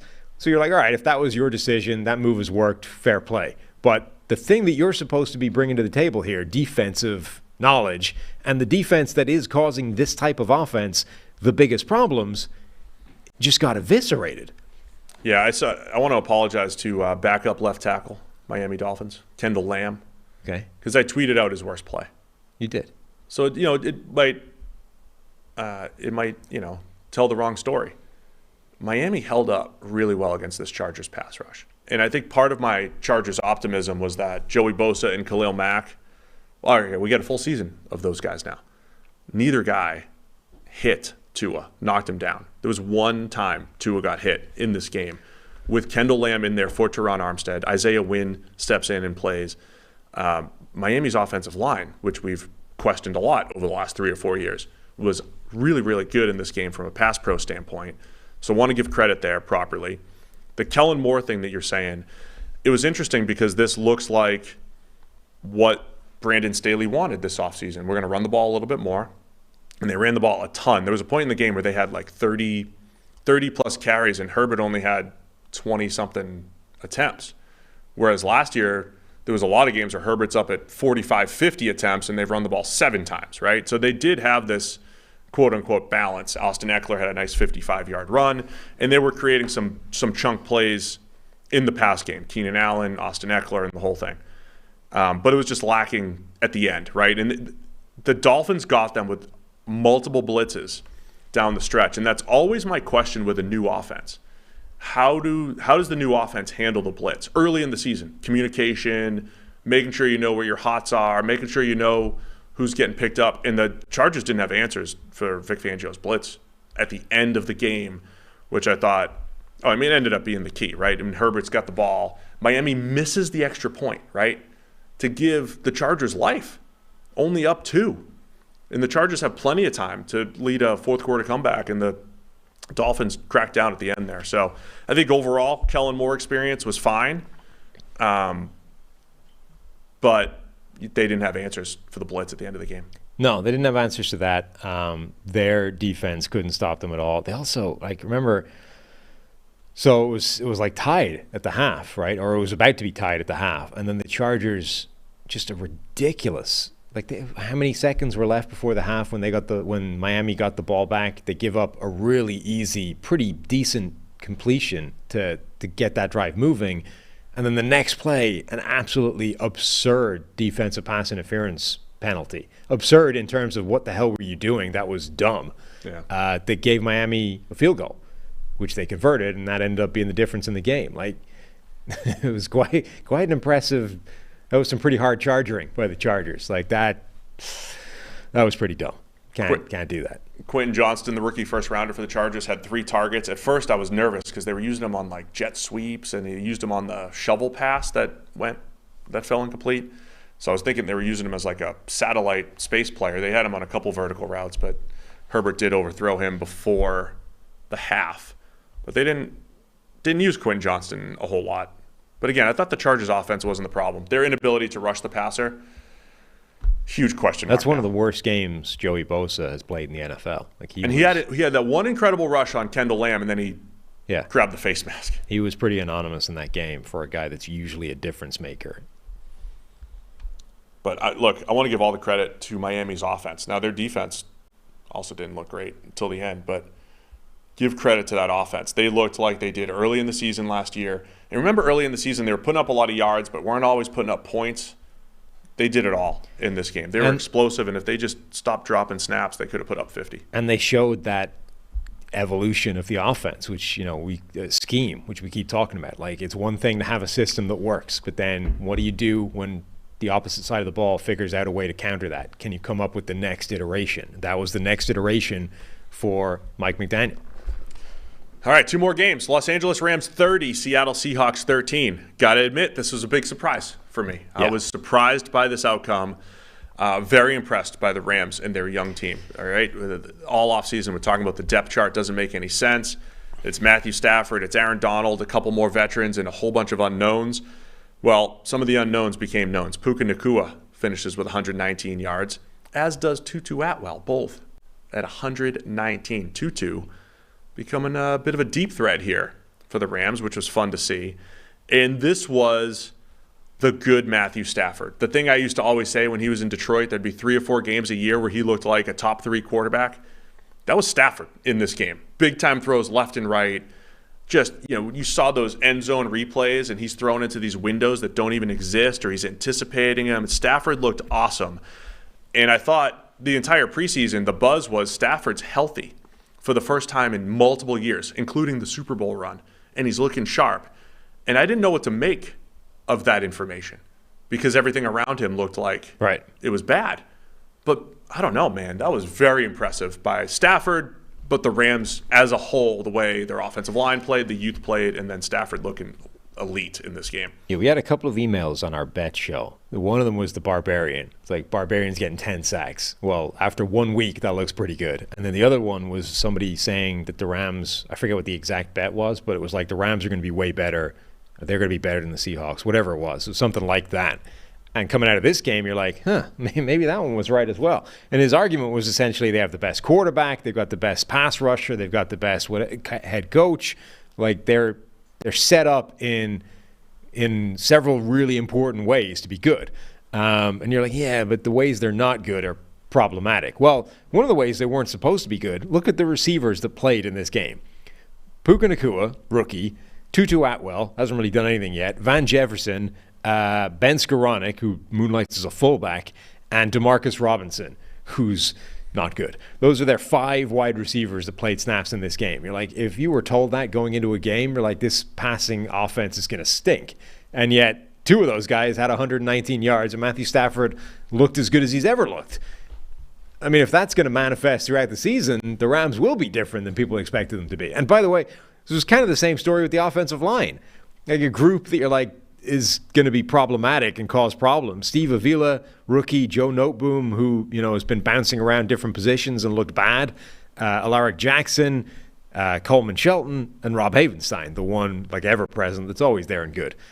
I mean, that's a group that you're like, that's one of the worst offensive lines in the league, and they didn't allow basically any pressure. They were good.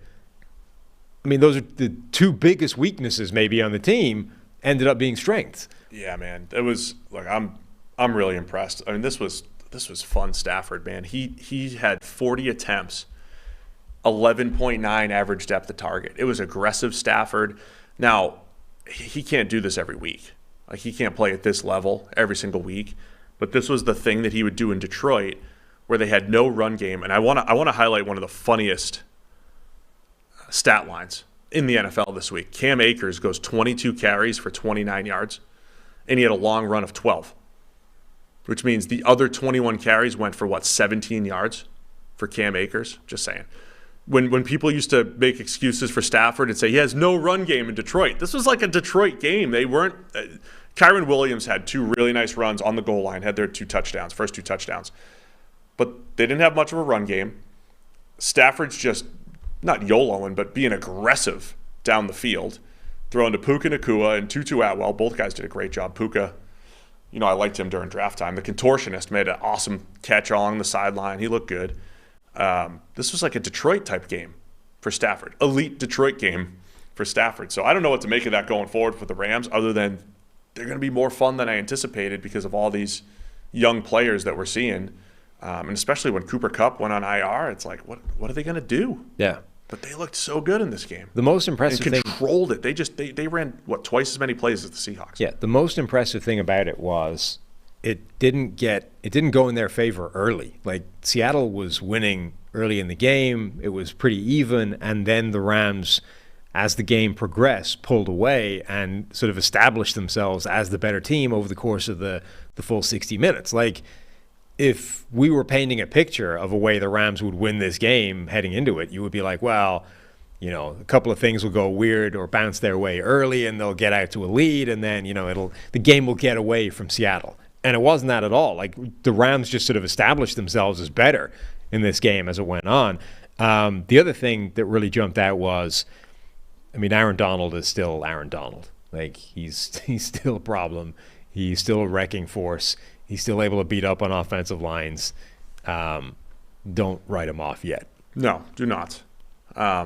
Overall, I don't know. The Rams' defense was pretty good. Geno Smith, meh. I thought Geno ends up with 4 yards per attempt. I thought he'd be a little bit more aggressive, especially as they're falling behind, and it just wasn't there, man. The Seattle team disappointed in all the ways that they were supposed to be good. Now, I'm not ready to write Seattle off either, because week 2 last year, they got shut out by the Niners, right? They got shut out, and it was like, it's Geno Smith. Guy's never been a starter in the NFL. So week 2 last year, they looked horrible, and then they continued to bounce back. Pete Carroll's had them bouncing back, and I'm sure he will. But this was a dud for Seattle. Plus, for the last 5 years now, I've been watching the Seattle pass rush. When's the pass rush going to get here? They're investing in all these second-round edge defenders. They bring in Draymond Jones, and nothing against this Rams offensive line that you said was impressive. Yeah. Seattle gets nothing. And, this was laid an egg across the board here in Seattle, and impressed by what the Rams did. Yeah, the complete and total lack of pass rush from Seattle would be a big concern for them. Like this, it's not like the Green Bay Chicago conversation where is it this offensive line is really good or that defensive line is really bad? Because it could be either, knowing what we know about those two units. that should not be the same conversation for this dynamic, because there's no evidence to say that Rams offensive line is good. So why was Seattle's defensive line, why was their pass rush not better? All right. Down to our last game. Doing a quick review. Make sure. Did we touch on every game, everybody? Chat's bumping right now. Appreciate everybody being here live on a Monday morning. We're almost 2.5 hours in. Keep the energy up for the last game, Sam. Okay. Dallas Cowboys 40, Giants 0. Sometimes the Sunday night game, it's like it's the last game we're talking about, and you got to really bring it. There's man, what a bad game this was. Well, it was a rain game, so it doesn't mean anything. It was a rain game. The best thing the Giants did, the opening drive, the Giants are cooking, man. They got the run game going, misdirection. They're moving the ball. They're moving it.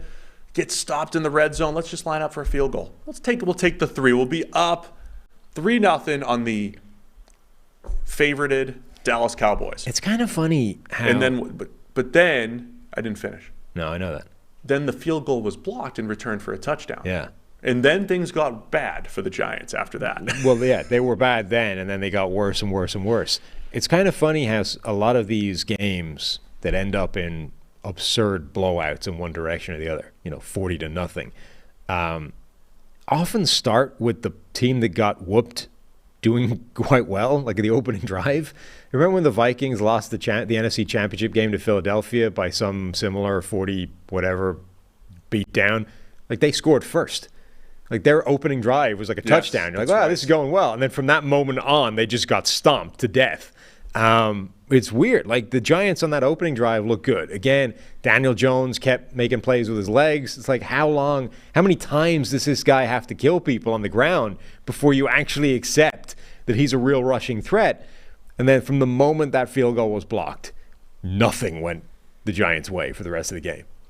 The Giants have been outscored 78-7 in their last 2 games. That's not great. Both against the 2 top teams in their division. The Eagles in the playoffs, they lost 38-7 and then 40-0 yesterday with Dallas. Yeah. Now, all that said, I think let's give a glimmer of hope maybe for the Giants. Their defense played pretty well, I think, in the rain game. The defense was fine.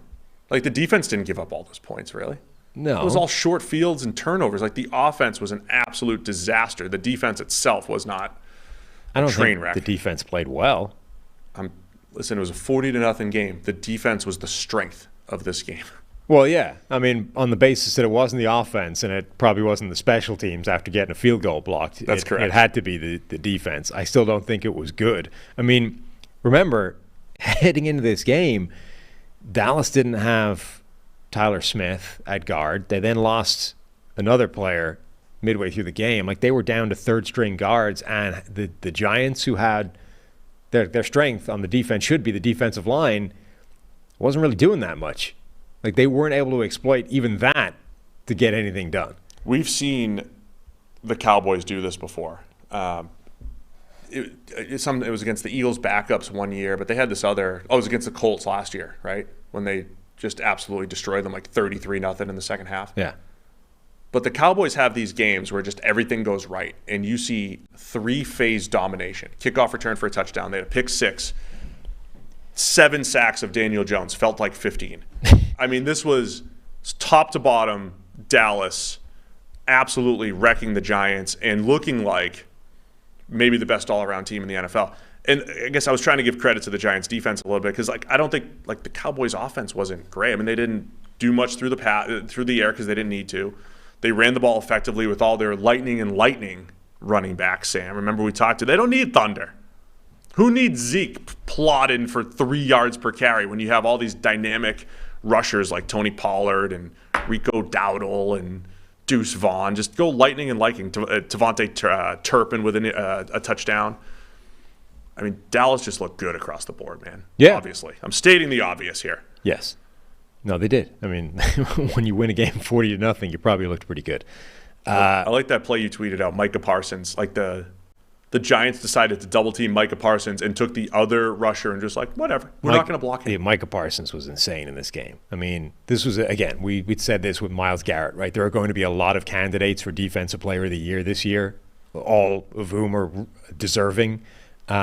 TJ Watt, we talked about absolutely destroying McKivitz at right tackle. Myles Garrett was a massive difference maker for that game. There's just a list of them. But Micah Parsons had a game where you're working through, you're like, I don't know how you stop that. Like, he's just destroying people. They had a screen. Like, Evan Neal almost gave up a sack and a screen because Micah Parsons just breezed past him like he wasn't there. It's madness how quickly he can beat people. It's a lot like Von Miller, in his prime, where he would just like swoop past people and they don't even get a hand on him at right tackle.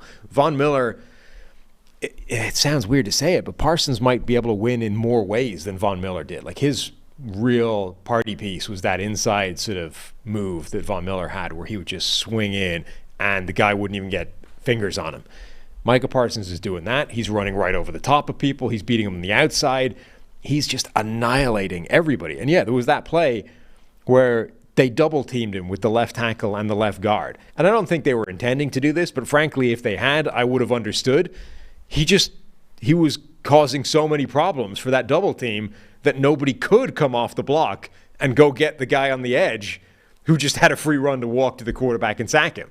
Like, that's the perfect example of a play where I don't know that he even got pressure on that. He probably got zero statistical production out of that play, but Micah Parsons created a sack by basically being unblockable with one single human. You needed to dedicate the entire left side of the offensive line to try and stop him on that play. Consequently, somebody was completely unblocked. This was signature, defensive player of the year type of play. He was unstoppable. Speaking of defensive player of the year, former defensive player of the year, Stephon Gilmore, has been added to the team, right? He won one, didn't he? He looked good as well. Like, the two offseason additions I referenced 900 times were Stephon Gilmore and Brandon Cooks. They didn't need Brandon Cooks a whole lot. He did have, I think it was a key third down conversion. Yeah. They didn't need much Brandon Cooks, but Stephon Gilmore looked good out there, had a pick, and that's what makes Dallas scary, man. They can win what I described with the Eagles last year. Win with pass rush, win with coverage in the back end, win with the run game. And we didn't even see Dallas have to lean on the pass game, which I still think is one of their strengths because of CeeDee Lamb and Brandon Cooks and Dak running the show. And Trayvon Diggs ends up having a great game with forced fumbles. He wasn't even in coverage necessarily, but he had the big pop on Saquon Barkley that got the ball out and forced a fumble. And then later, rain game. Yeah. The Giants finally get like one good thing break their way, right? Like a catch and run by Isaiah Hodgins looks like it's going to get their biggest play of the day. And Trayvon Diggs just like hawks him down from behind, pulls the ball out. You're like, nope, you're not even getting that. Shutout is going to be secured. You're getting nothing in this game. From a Giants perspective, whole offseason, you pay Daniel Jones, you give Saquon Barkley a $900,000 raise, bring in Darren Waller, and just an absolute dud on Sunday Night Football. Yeah. I mean, I think the biggest losers in this, though, were Chris and Mike Tirico. They're just they were pulling out every story they could. I think that's good for them, though. They get a lot of fun where they just get to talk about random stuff. I know, but it's so tough, and they're trying to keep viewers like, stick with us. I know it's a beatdown and it's rain, and the Giants can't even block anybody, but stick with us. We're going to talk about Paris. We're going to dive into somebody's childhood history. Like, they got all kinds of stuff. By the way, that Tony Pollard story, he was 4 years old. That sounded quite a lot like child abuse. They're throwing a 4-year-old out there with 7-year-olds? They're throwing a 4-year-old out there and tackle football against 7-year-olds, and his first drill was tackling a line of players. Like, dude, you can't do that to a kid. What are you talking about? You should have seen him. He's a stud. And they're like, but he loved it. Look at him now. The NFL running back. That's called training. That guy, Chris Nowinski, the brain dude at Harvard or whatever, would be like, I should check his Twitter feed. He was probably going insane at that story. No, he wasn't listening by then. That's the thing. You could drop those stories once everybody's left the game. That sounded bad. It's like, here's a fun story about his childhood. What a beatdown. That doesn't sound that good. Cowboys Jets next week. But this was another one of those dynamics, right? Is the Giants' offensive line this bad, or is Dallas's pass rush this good, or both those things happen at the same time? Because Evan Neal wrecked all game long. That was supposed to be, he needs to take a big step forward. Mark Lewinsky at guard, annihilated. John Michael Schmitz, the rookie center, didn't play particularly well. That's 3/5 of the offensive line that was getting wrecked fairly regularly. I think it's both. I think it's definitely both. Dallas is going to do that, right? You always mention, even if you have an average offensive line, which we preach, when you go up against the best pass rushes, that's still probably not good enough. That was like Carolina in the Super Bowl against Denver back in 2015. Carolina's offensive line was fine, but when you go up against Von Miller and DeMarcus Ware and friends, it's challenging.